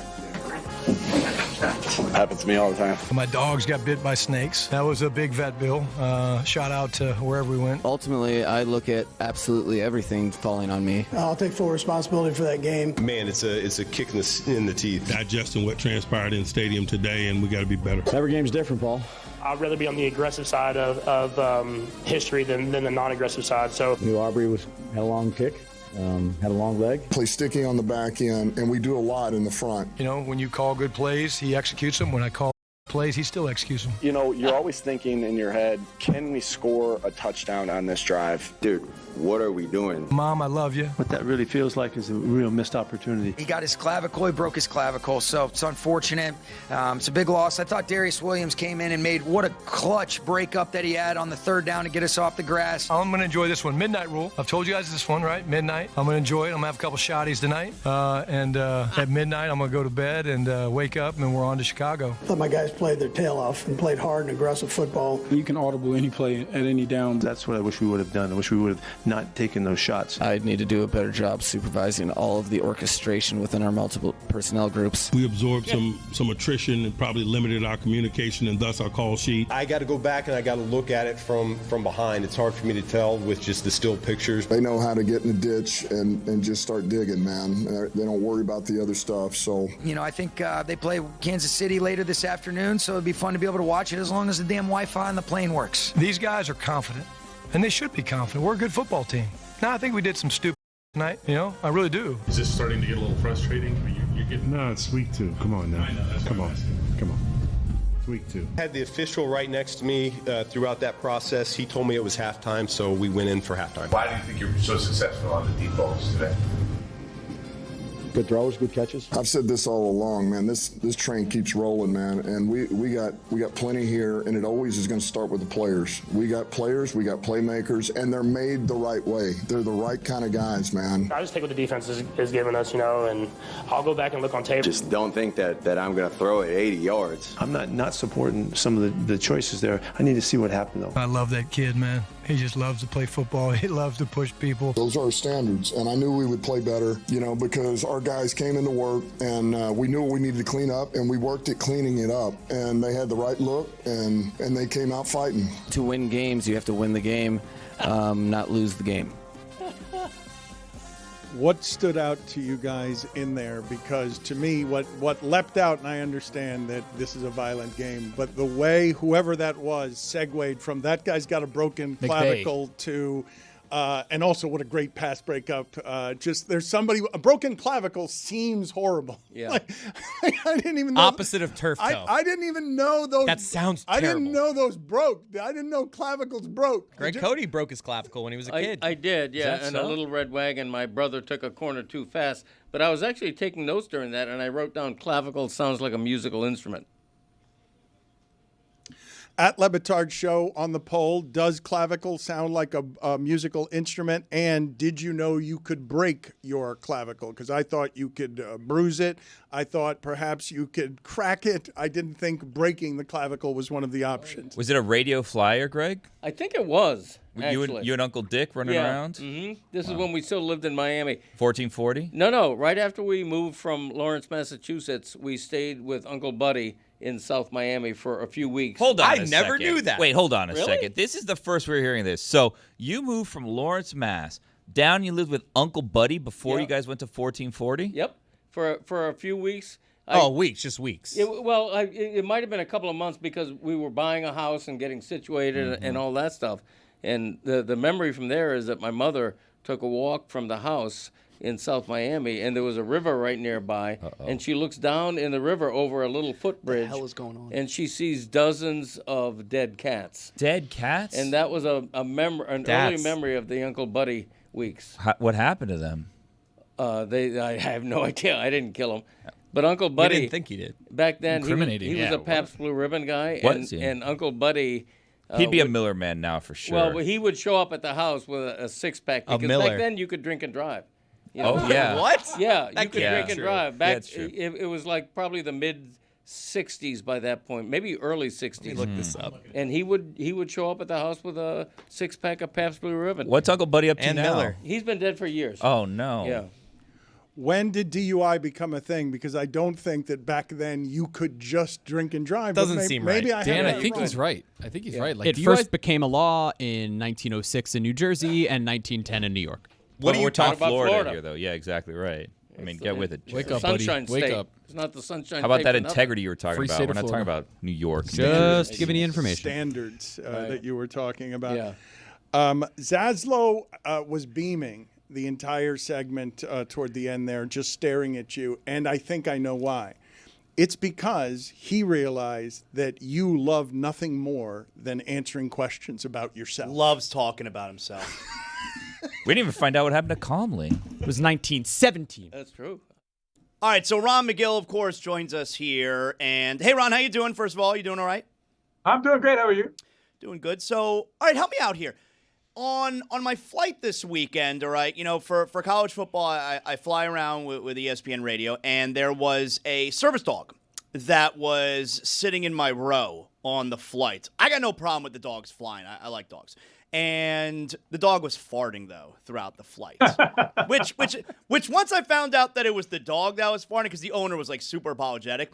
But once I found out it was the dog and not a human farting, I was okay with it. The smell didn't bother me as much. But my question is, is that common for a dog when they're, was the dog nervous and that's why he was farting on the flight?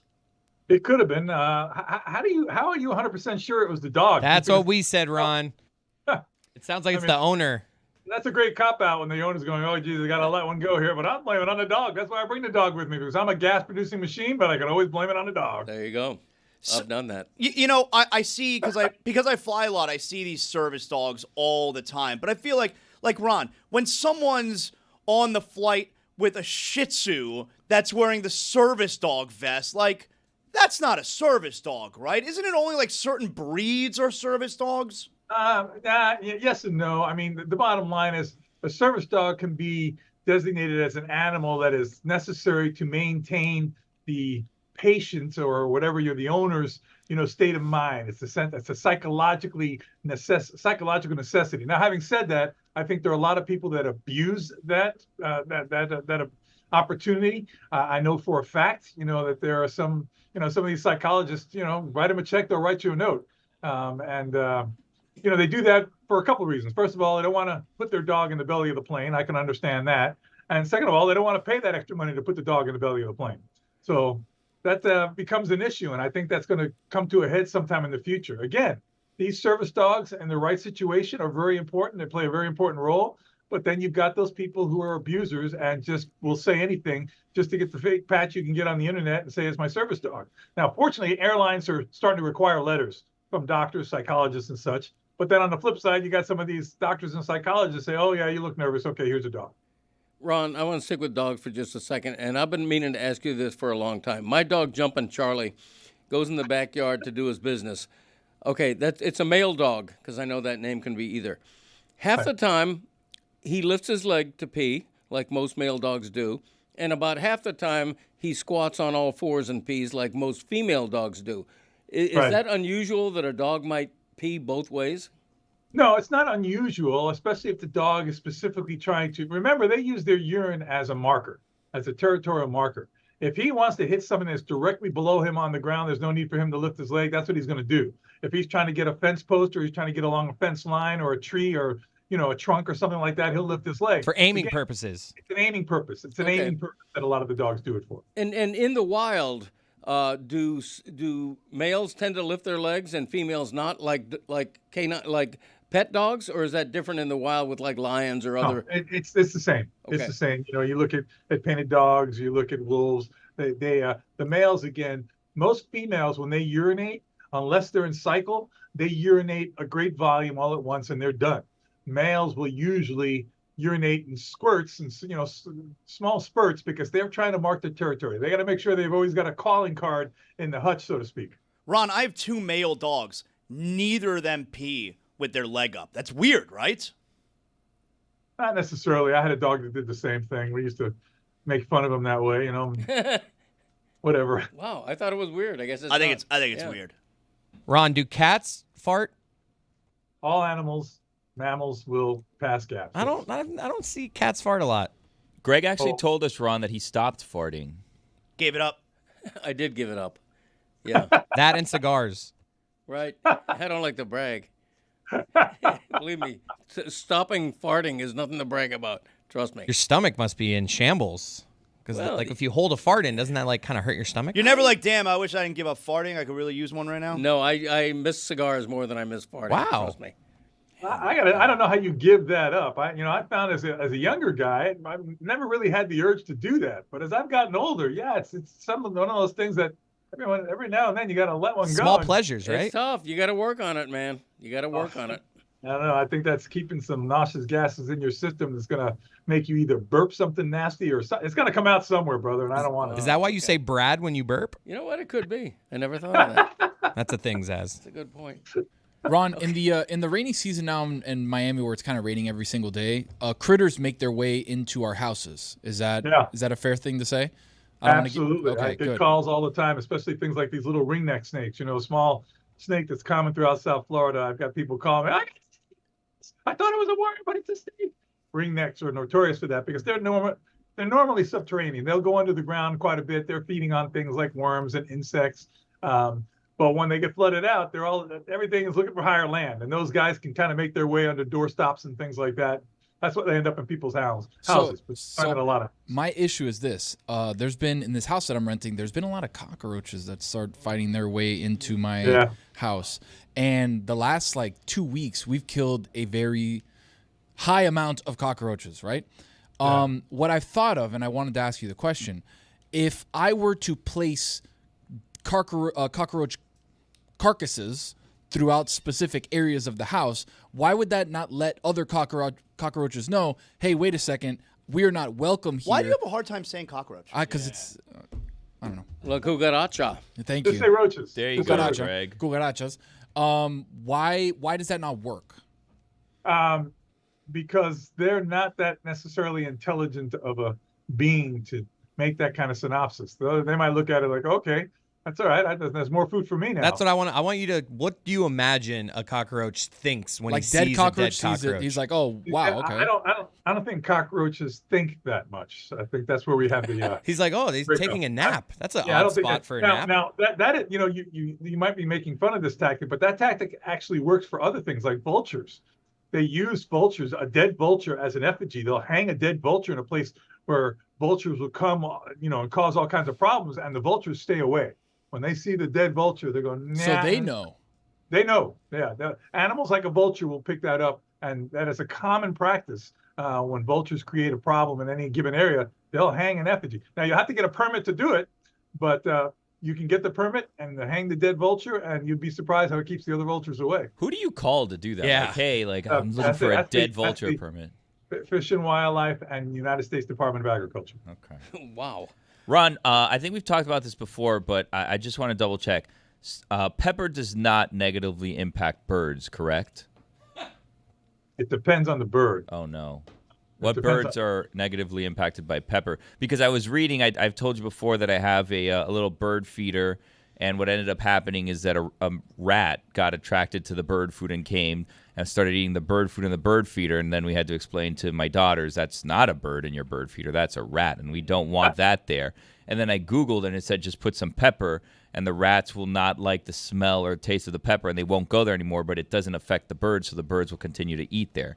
But now you're kind of making me second guess I'm not sure. I think there might be some pulmonary issues with some birds and pepper. I'm not sure.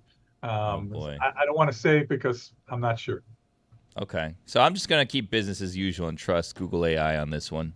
I wouldn't trust Google on everything, guys. That's a big mistake that I think we make is we trust everything we see on the internet. Ron, I want you to walk us through what I'm looking at here. Now, I believe this is a crab riding a jellyfish. If you could do a little play-by-play for us here. How common is this?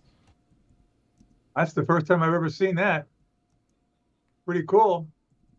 I got to tell you something, guys. The way AI is today, this could be fake. I don't know what to believe anymore because it's so good. It's so good. Lewis just said in my ear, this is not AI. Oh, well, Lewis said it, so. Okay. I've never seen that before, so it's obviously very unique. Pretty cool shot. Ron, I have a pitch for you based on that video that we just saw and your reluctance to trust the internet. What if we go into business, all of us here, everyone in this room, no one else is allowed in, just all of us together, and we open the first AI zoo? And you could literally have anything that you want in the AI zoo. Any animal, any hybrid, anything you want. They can do whatever you want. You in? Yeah, I'll have some fun with that. All right. What if we have some ligers? They're AI ligers. So I know that you don't like ligers in general, but if they're fake ligers, do you like that? Fake ligers. Hell, let's put Tasmanian tigers in there too. Let's put some extinct animals in there. We can have some fun with this. Ron, what's the difference between jellyfish and man-o-war? They're all the same. It's the same type of. It's a invertebrate. Whatever. I'm not this marine expert, but they're all in the same grouping of animals. Jellyfish and man-o-war. Man-o-war is a type of jellyfish. Ron, have you discussed Kwame passing away on the I have not. I have not. That obviously interests us because we collaborated on The Pride of a Lion, and Kwame was mentioned in that book, and he just passed away, and now that Did you just use death to plug your book? That was Zoo Miami's last lion, and I know that hit you pretty hard. When are you going to get another lion? Because I assume you want one badly. Oh, yeah, no, they're bringing in, supposedly they've got 2 males lined up. And it's just a matter of when they can get them here. It's, we have to go by the recommendation of what's called the SSP. It's called the Species Survival Plan, which is kind of a computer dating service, so to speak, managed by the Association of Zoos and Aquariums. So you have a stud bookkeeper who looks and sees, okay, what animals can go where? They tell us, and I think they've pretty much designated 2 young males to come this way. I'm hoping they're going to be here within the next 1 to 2 months. Great. That's Kwame right there. That's a photograph I took of Kwame. That's a beautiful lion. And he passed away naturally, right? He was like 18, right? He was 18. He died. Well, actually, he passed away the day before his 18th birthday. Oh, wow. And what lions, like lionesses, do you currently have? And what would... Oh, there's no lions, period. There's no lions. Oh, There's no apologies. lions. I thought maybe you had a couple and you had to kind of figure out how to... No, the hope is once we bring those 2 males in here, they'll also designate some females to bring in. Hopefully, we can get another pride established. Hell yeah. Ron, got another video here for you. So this is going to be, there's an elk, and it's, doing its thing in the forest. Here, let's check it out. That's a deer. It's not an elk, but that's okay. Either way. You're on a roll today, Zaz. Oh, yeah, that's an alarm call. That's an alarm call. He seems to be doing like a Triple H, blowing water out of his nose. Yeah. No, that's just a breath. It's a very cold morning. Is it coming out of his ears? No, it's coming out of his nostrils. Coming out of his nostrils. He's alarm calling, and you see as he's breathing, that's just it. And when he blows out that hot air, you get that beautiful visual of that smoke coming out of his nose. That scares me. So that was intimidation. That's intimidation, and again, it's an alarm call. And usually they accompany that with they'll stomp their feet too. They'll hit the ground with their feet, and they'll sometimes they even bark. They make a hoo, hoo. They bark when they do that too. Now, this last video will just get Ron mad, which we like to do around here. Here's some Thank you guy seemingly feeding an alligator, being really reckless. It's something I assume we do not want to do. Oh yeah, here we go.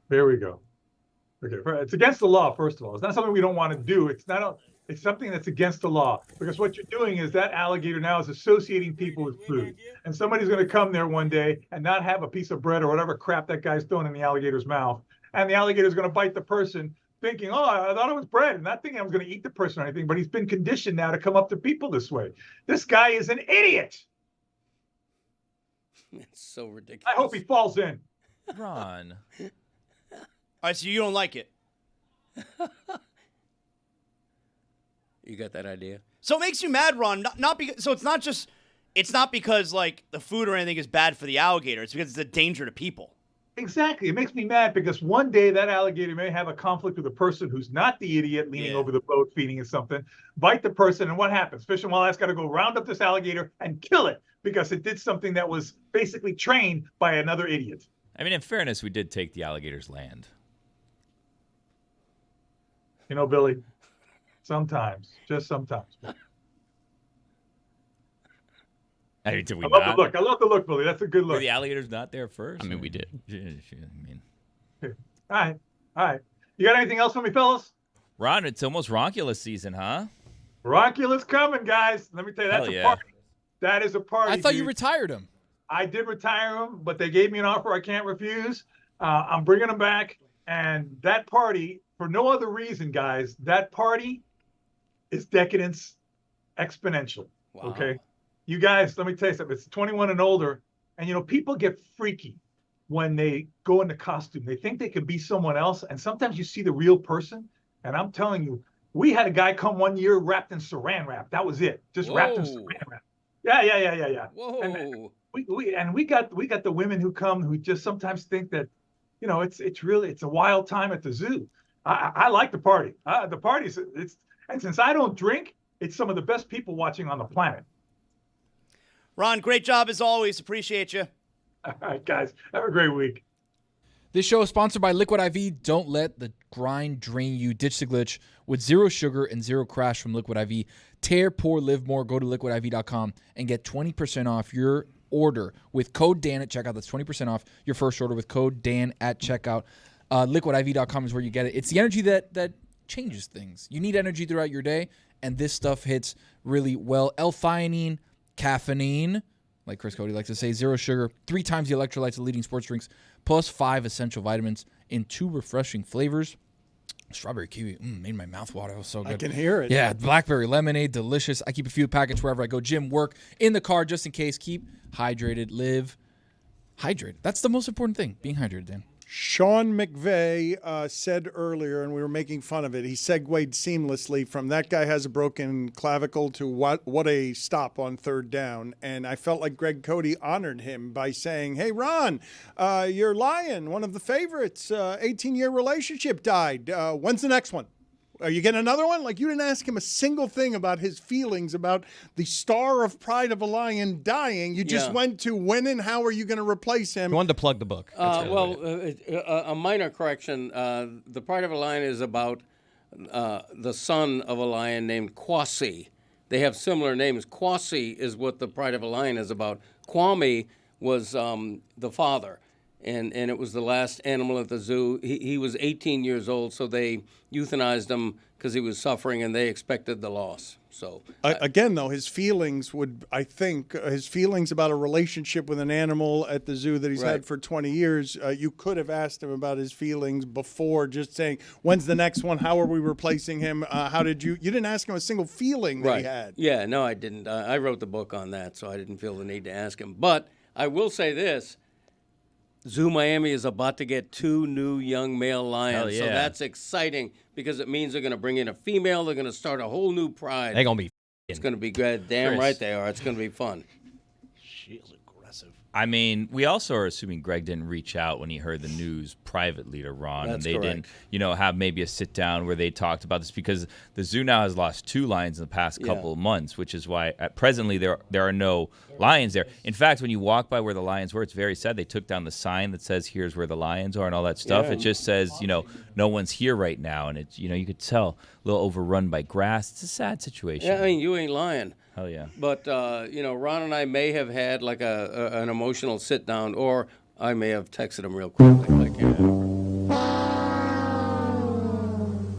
Tony, that is a very embarrassing stain that you walked in here with today. What happened? Look, I mean, I got a stain right here. You see it? Ooh, in the crotchal right region? Crotch, yeah. So here's the issue. Sometimes when you're washing clothes and you put stuff together and you're using the detergent, sometimes like detergent stain stuff, which I don't really understand why that happens. If I'm putting it in there so you can clean other stains, why do you appear with another stain after it's clean? So late night, early morning with the baby. Baby woke up at 1 o'clock in the morning, then screaming her face off. Okay, she's got 4 teeth popping out at the same time. So your baby babied. Baby babied, but she usually babies at like 8 or 9 when you're and then gone at like 5 in the morning, right? So like that's when she babies. Problem is when you baby at 1:30 in the morning, Bobby's got to pick her up. Bobby's got to take her to the nursery. Bobby's got to rock her. 2:40, all of a sudden she finally falls asleep. I bring her back down. I got to sleep for a couple more hours. So when I wake up tired, right, I just go to my drawer. I kind of pick up the first couple things, this shirt, these shorts, or these joggers, and I get on the train. Not thinking about a thing, and I see kind of people give me a couple weird looks, and I'm like, okay, no, maybe the shirt. They don't like the shirt. Okay, it's sponsored by the haters. Maybe they are haters. Maybe they're haters, right? Exactly. I'm like, okay, thank you for sponsoring me. So I sit down and I look at my crotch because obviously I'm sitting down in the seat. Let me see that thing. And so this happened from you washing? Yeah, like the detergent. Why do you wash your pants with semen? Let me get a look at this. Whoa! It creates the implication, Dan, it does. that there It was a does. massive situation. A bad look, as Greg Cote likes prior to say. to me getting onto the train with a lot of people. Do you see it, Chris? Well, that brings us seamlessly to top 5 embarrassing things to do in public, which I'm sure that It's Tony would have. This at any actually isn't point. on the list, funny enough. Well, it's an OLI. Looks like something that would happen at the Roncula party.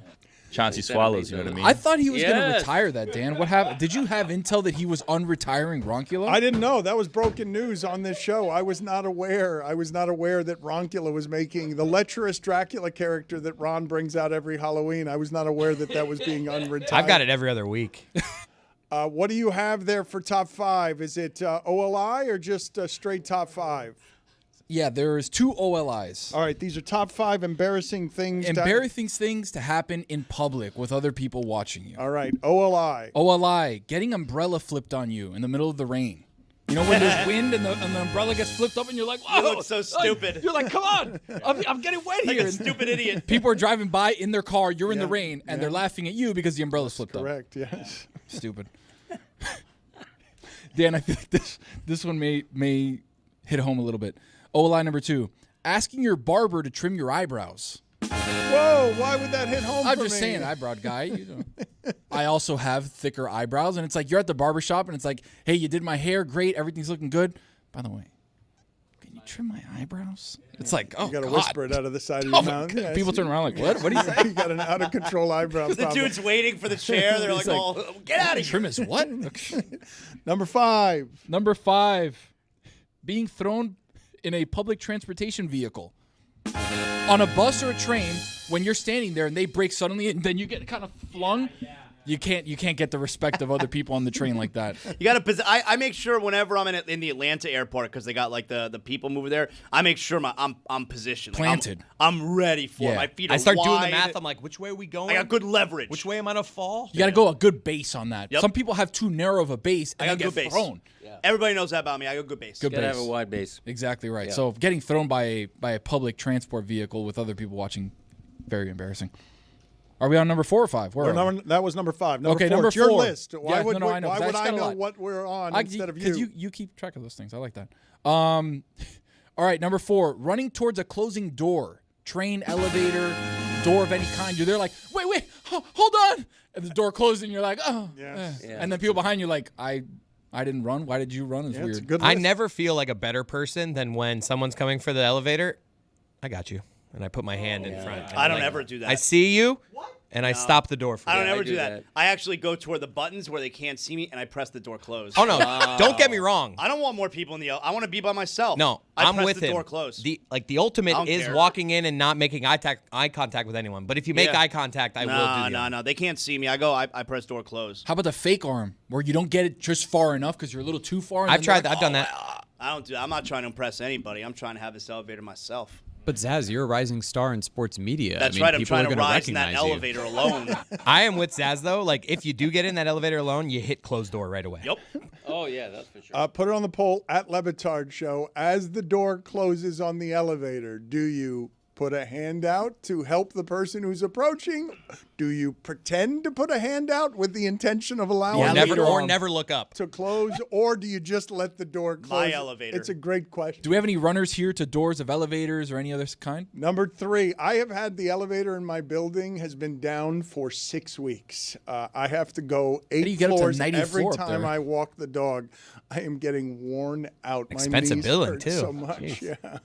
What's All going right. on with the HOA money there? Yeah, seriously. Number 2, greeting someone who's greeting someone behind you, not you. I think you skipped number 3. I don't know who's keeping track, you Yeah. or me, but I think you skipped number 3. Okay, you're keeping track. number I like 3? that. All right, number 3, greeting somebody who's greeting you, but they're greeting somebody behind you. So you Wait a have minute, that was That's number the 2. worst. How could that be number Number 3 if 2, that was yeah. number 2? That was Okay. 2 and 3. It was Number so- 2, tripping on stairs.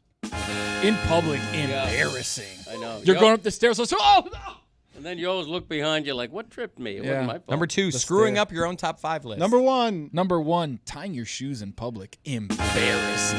I didn't tie my shoes right the first time. I got to tie them again now. I'm stopping everybody who's walking on the sidewalk so I can tie my shoe. Grow up.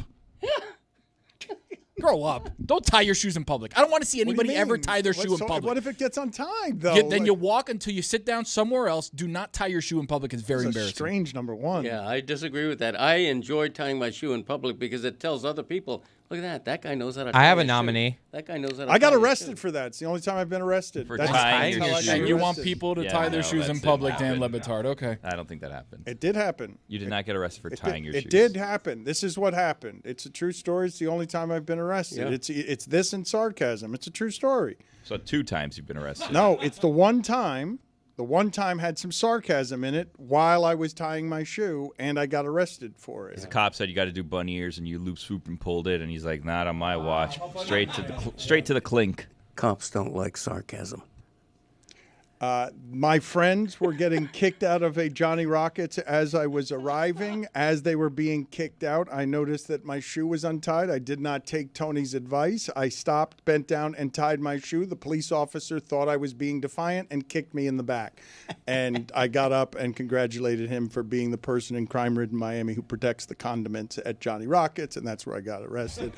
And then he Super waved. condescending. He waved. Yeah, more sarcasm. I'm in the back seat. They're very tight in the back seat. I got the plastic cuffs on me, and he's showing me the police report, holding it up against the window, saying, "What about now, smart guy? How smart are you now?" And I'm like, "You don't spell John Doe with a W."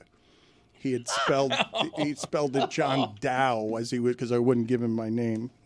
It's a true story. But I got arrested for tying your shoes. For tying my shoe. Don't do it in public. Please. My nominee would be when somebody's walking by you with a backpack on and their backpack's open. What a loser. Ooh, I do that all the time. And It's always a you're right mistake. behind them. You could say, "Hey, your backpack's open," but you don't. Tripping on the stairs is bad, though. I ate tripping on the stairs, and it was an escalator too. So I had. Is this going up or down? It was going up, and I was trying to catch the train. That's I more caught- embarrassing. I caught my own couple of things here on the list. So I was running up the escalator, trying to catch the train, and then I tripped on one of the stair things, fell on the escalator, had the grates of the escalators on my fingers. My phone flew out of my bag. My headphones ripped off. I'm wearing the headphones with nothing plugged in. I'm Take it riding easy, up man. the escalator, and then my hands are all bruised. I finally get on the train. And I'm like, damn, everybody saw me trip. What an embarrassing Tripping situation. going down, dangerous. Tripping going up, funny. I find that to be a shocking number 1 from you. Tying your shoes in public as the most embarrassing thing someone can do. I've never saw someone doing that and been like, loser. Yeah. You don't get it. Tony's super cool. No, you don't get it, Billy. When you mention losers, and I see what Baker Mayfield is doing after almost being swallowed by 2 organizations that are losers, I want to ask you guys if you think when we do all this analysis of football. We're analyzing how good are the quarterbacks. We're analyzing everyone in sports and their value. When I tell you that this is the list, okay, what two teams combined gave up to decide they wanted a quarterback better than Baker Mayfield. 2022 first-round pick, 22 fourth-round pick, 23 first-round pick, 23 third-round pick, 24 first-round pick, 24 fourth-round pick, wide receiver DJ Moore, 2023 first-round pick, 2023 second-round pick, 2024 first-round pick, 2025 second-round pick, and $230 million in fully guaranteed money for Deshaun Watson. So total, 5 firsts, 2 seconds, 1 third, 2 fourths, DJ Moore, and $230 million guaranteed for the privilege of having Deshaun Watson and Bryce Young play quarterback over Baker Mayfield. Think about what's happening there. Think about how we are at value assessment at that position. He was a first-round pick, top of the draft, skill set, even though he's smaller, because quarterbacks usually aren't that size. Quarterbacks who are successful in that league, very rarely that size, but he has become one of the great values at quarterback, and a couple of years ago was available, 1 year, $6 million. How is any of that possible? Explain it to me, because the Bucs have now won the division 4 straight times. He's the only quarterback we've seen at the end of games, both games this season. Right at the end, he's winning it. Yeah. Like, it's very much him. He's doing it. And you kind of feel and know he's going to do it because now he's got the confidence and the swagger that he could not have in Cleveland. Now it's been earned. He was very close, Greg. Very close. This isn't quite Kurt Warner going from grocery store bag boy to MVP of the league, but he was very close to being relegated a backup who would not be given another chance. And now Tampa has a team that was super limited last night. Super limited. That game, most teams in the league lose that game on the road with those injuries and those matchup problems. Right. Like there's just not many teams or quarterbacks in the league who win that game given what the issues were last night. It's incredible the way he's reworked his entire image because 2-3 years ago we're thinking I think he had a long future in the league wearing a ball cap and carrying a clipboard as a backup. Now he's one of the clutch guys in the league. Baker Mayfield, you think of a clutch guy who can win in the fourth quarter, and that's incredible. But it goes back to Tom Brady in the 7th round in terms of the NFL not being able to calculate quarterbacking accurately. But how many of those guys are there, Zaz? Who are the guys right now in the league that you look at and say that quarterback is someone to be feared late in clutch situations? I just don't think, because Lamar Jackson isn't that guy. I'm sorry. There are certain guys in the league, okay, and I don't say this as indictment. I'd be afraid of Burrow, if he's playing. I'd be afraid of Burrow. That's correct, but there aren't that many. There are a handful, though, that the conditions for them on the team make them have these enormous leads because they can be front runners. They're fine if they're ahead, but at the end of the game, I fear Lamar Jackson, obviously, because of the toolbox, but Lamar Jackson's not one of these quarterbacks that you've seen drive down the field. In fact, he did it against Buffalo in the playoffs last year, and then Mark Andrews dropped the ball at the goal line, but he's not one of those guys that has, you tell me if I have this wrong because I'm doing it from memory. And surely he has to have game-winning drives. But I think Baker Mayfield has 2 this season that I remember more than any one Lamar Jackson, or for that matter, Josh Allen has, where you're just like at the end of a game, that guy is going to drive down the field, and I know he's going to drive down the field. Josh Allen had it against Kansas City, and then Mahomes took it back with 13 seconds left in a game. But we're taking Mahomes out of this conversation now is also what you're saying, right? I'm taking Mahomes out of the conversation, but more largely what I'm saying is, are there really more quarterbacks in the league that you think are going to choke late than there are quarterbacks in the league that you think are going to be great late? That you fear being great late? Definitely. Because I think Baker Mayfield has now entered that conversation. I'm asking you, with who else? I start with Josh Allen because he can beat you with his arm, obviously. But when he's running the ball, I'm confident because he's a linebacker-sized guy who can truck over the other linebacker trying to tackle him. He can beat you any way, and I think Josh Allen right now is state-of-the-art. taken over from Mahomes, at least But he's temporarily. just great. I'm talking about great late. I'm talking Right, about the right, right. feared aura. He's just simply a great quarterback, but I don't think of him. Montana did this. You know what I'm talking about. These guys at the end of games, Brady was the master, obviously. Leave him anytime, and you're done. When you talk about Josh Allen, I talked about this play earlier this week. I want to talk about it again because it was a truly amazing play that simply got lost Sunday because it was an uninteresting game.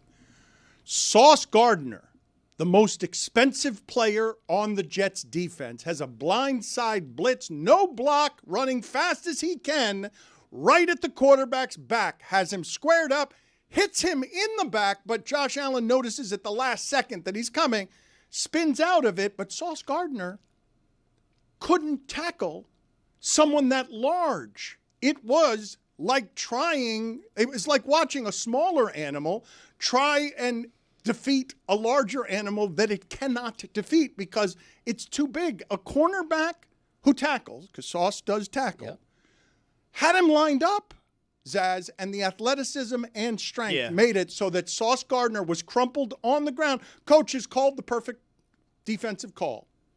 Had Josh Allen dead to rights. Doesn't matter who your coaching, design, or anything is. It's a blindside blitz.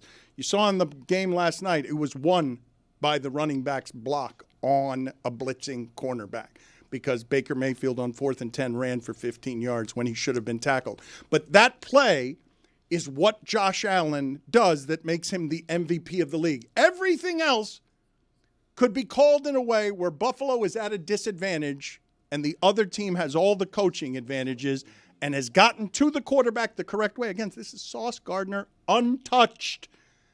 Had him lined up, and the athleticism, awareness, and strength made it so that a professional football player looked like he can't hit because he was hitting Josh Allen in the back. There's maybe 3 guys in the league right now, 80 yards to go, 2 minutes left, need a touchdown, you feel like they're going to do it. I think it's Allen, I think it's Burrow, and maybe Mayfield too. But there are other guys in the league who are still in the league, who are still starting quarterbacks in the league, who used to be those guys. Like Russell Wilson used to be one of those guys. Aaron Rodgers. Aaron Rodgers used to be one of those guys.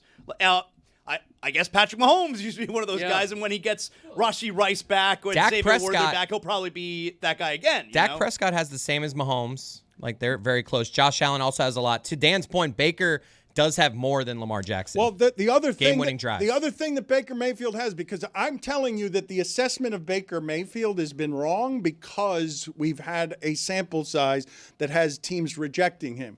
Do you know who the best third down quarterback in the league was last year?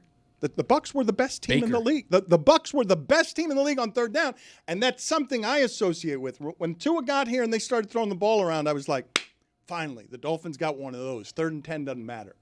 There aren't many of them. Like, it was Aaron Rodgers, it was Josh Allen. I don't know if it's Lamar Jackson. 3rd and 10 doesn't matter. And that lasted a season for the Dolphins. And Lamar Jackson point, like you asked, when was the last time you remember a Lamar Jackson comeback drive? Could it be they're not down a lot? A, but B, it was game 1 last season when Isaiah Likely wore a 14 instead of a 13, and on that 2-point conversion, they dropped it. But he drove him down the field, and they scored to basically almost win the game. I agree with you on Baker and his ability to come up clutch. It's obvious the last 2 games, but at the same time, like, you talk about both of these things. You've got to be trailing a lot to have these comebacks, and your play during those games impact that. And when you talk about third down, last year they added a dynamic pass-catching running back in Bucky Irving who can get you 7 yards no matter what. And they have 2 big physical receivers last year in Mike Evans and Chris Godwin. So the skill players do help when it comes to stuff like that. He didn't have Godwin last night. Their running game was Abuka's a good player, good. though. Yes. Really good. Yeah, I'm just saying last year. And you can just throw it over to where Mike Evans is a lot of times, and usually he doesn't get played the way the Texans were playing him, where it's just like, we're going to put one guy, we're going to put Stingley on him, and that's it. We don't have to worry about anything else. That's one of the reasons I was stunned Houston didn't win that game. You've got that pass rush, you've got their tackles out, and furthermore, Houston's got a way to stop Mike Evans, which I thought was going to be the only way that the Bucs would win last night. You know about that Mecca Buka? Can someone please explain to me what the details are around a green dildo being thrown on the field and being mistaken for a yellow penalty flag? Highlighter color for me than green. Those are the main bullet points of that story. No, but what game was it? I didn't see it. I just heard you guys talking about it, so I don't have any details on how it is that even a green dildo could be confused for a yellow penalty flag. So I don't think I have the details I need for this story. What happened during the course of the game that made it look like, and this is a new thing now, we're throwing sex toys on the field. Yeah. Which has there been more of the last 2 weeks?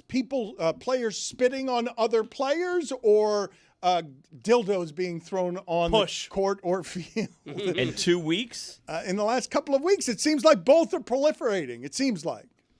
Well, so this was in the Bengals Jaguars game. Tony was locked in on that one, so he could give you more of the specifics. Another I exciting suppose. game. So it was a touchdown play, and then all of a sudden in the top corner, you just see something fly across the screen that's like a highlighter yellow, seemingly, which is the color, or looks somewhat like the color of a flag.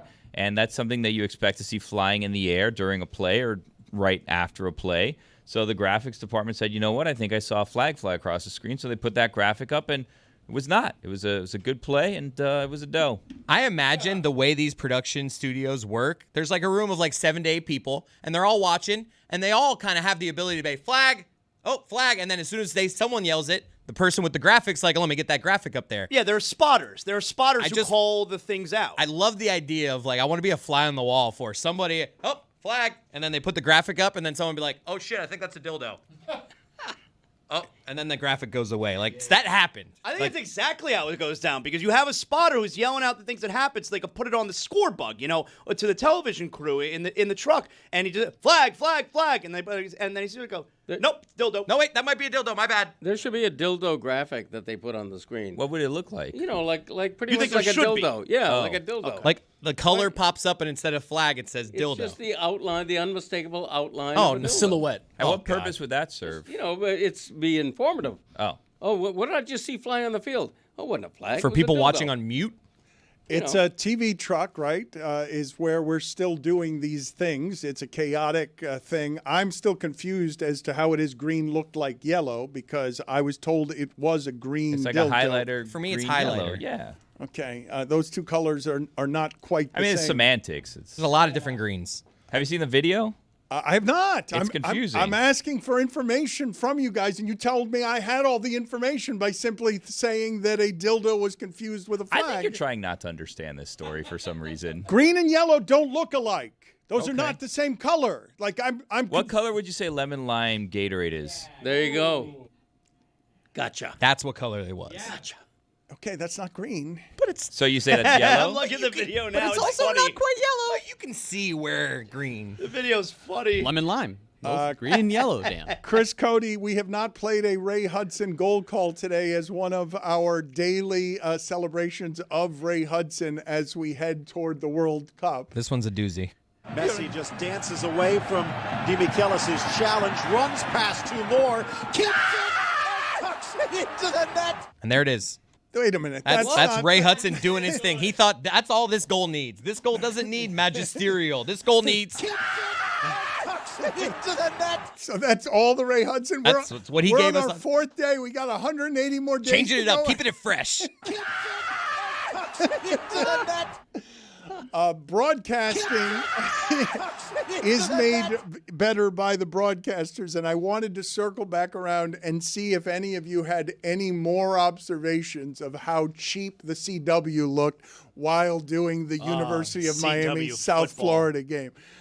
The announcers were the disgraced Tom Brenneman and a former player with a nose ring, which I have not seen. That's Will Blackman's Will cheap. Blackman, yes, but I have not seen nose rings on broadcasters. That's not is Will Blackman the first one to be doing that? I have not seen broadcasters using nose rings. Has Rodman ever broadcast a game? No. And also the lighting on the studios of the CW were not great. We have some people entering the broadcasting foray who do not have. Hey, you gotta start somewhere.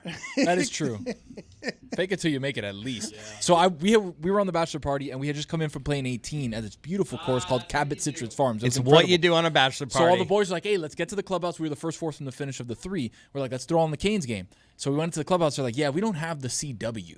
And I was like, that's fair, okay. So we get on the phone, and I'm watching on the phone, and then I hear the unmistakable voice, and I'm like, Oh, that's this game. That's right. That's how I knew it was cheap. They cut Tom Brenneman.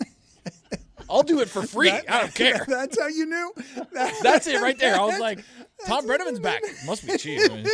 No way he's paying for that. You realize that we have more games than we have non-disgraced broadcasters. Gotta get somebody. Call Tom. Every game's on TV. It's too many games. I'll do it for $50. Game. Every game's on TV. Some play-by-play guy out there who's trying to get his name out there is like, come on! Like, what do I got to do?